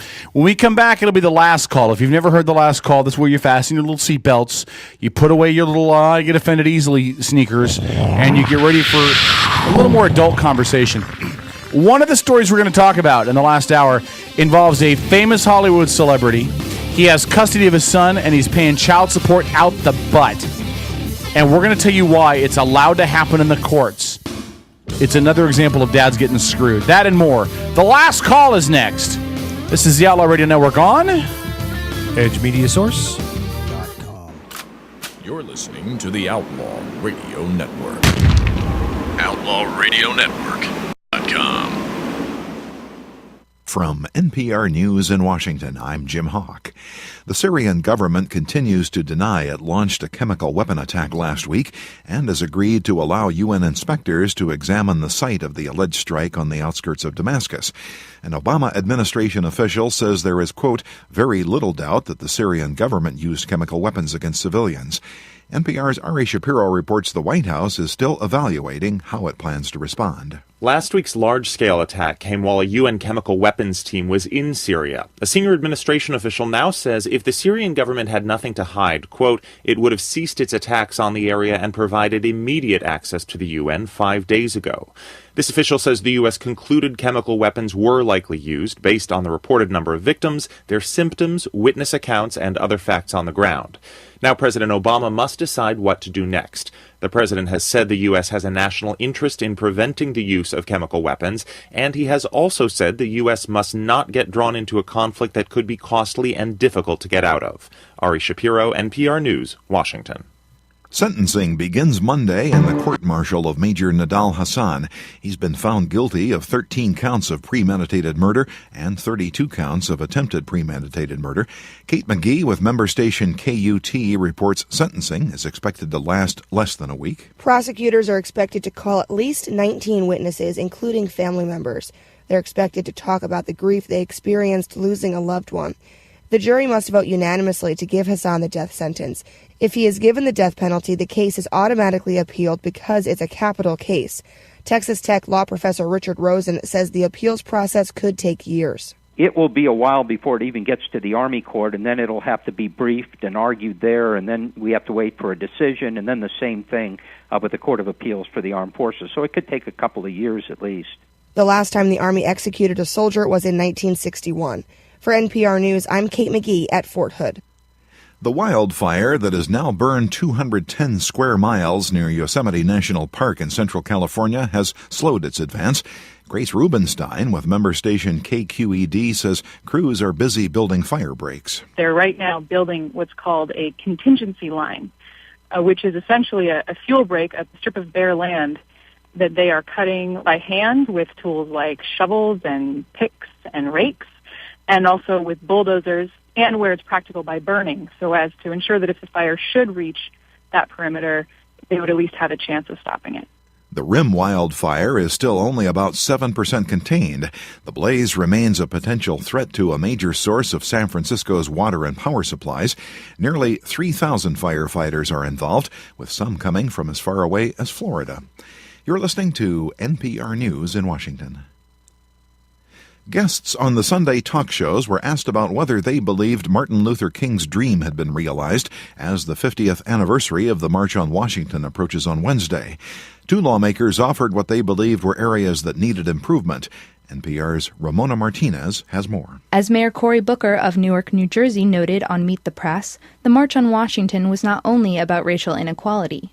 He pointed to another reason that thousands gathered on the National Mall in 1963. The challenge we faced then in our nation and still now on the dramatic differences between rich and poor. Later in the show, Governor Bobby Jindal of Louisiana echoed the sentiment, noting that he believed the current economic disparity is due to educational inequality. We all like to say we're for equal opportunity in education. That's not the reality in America.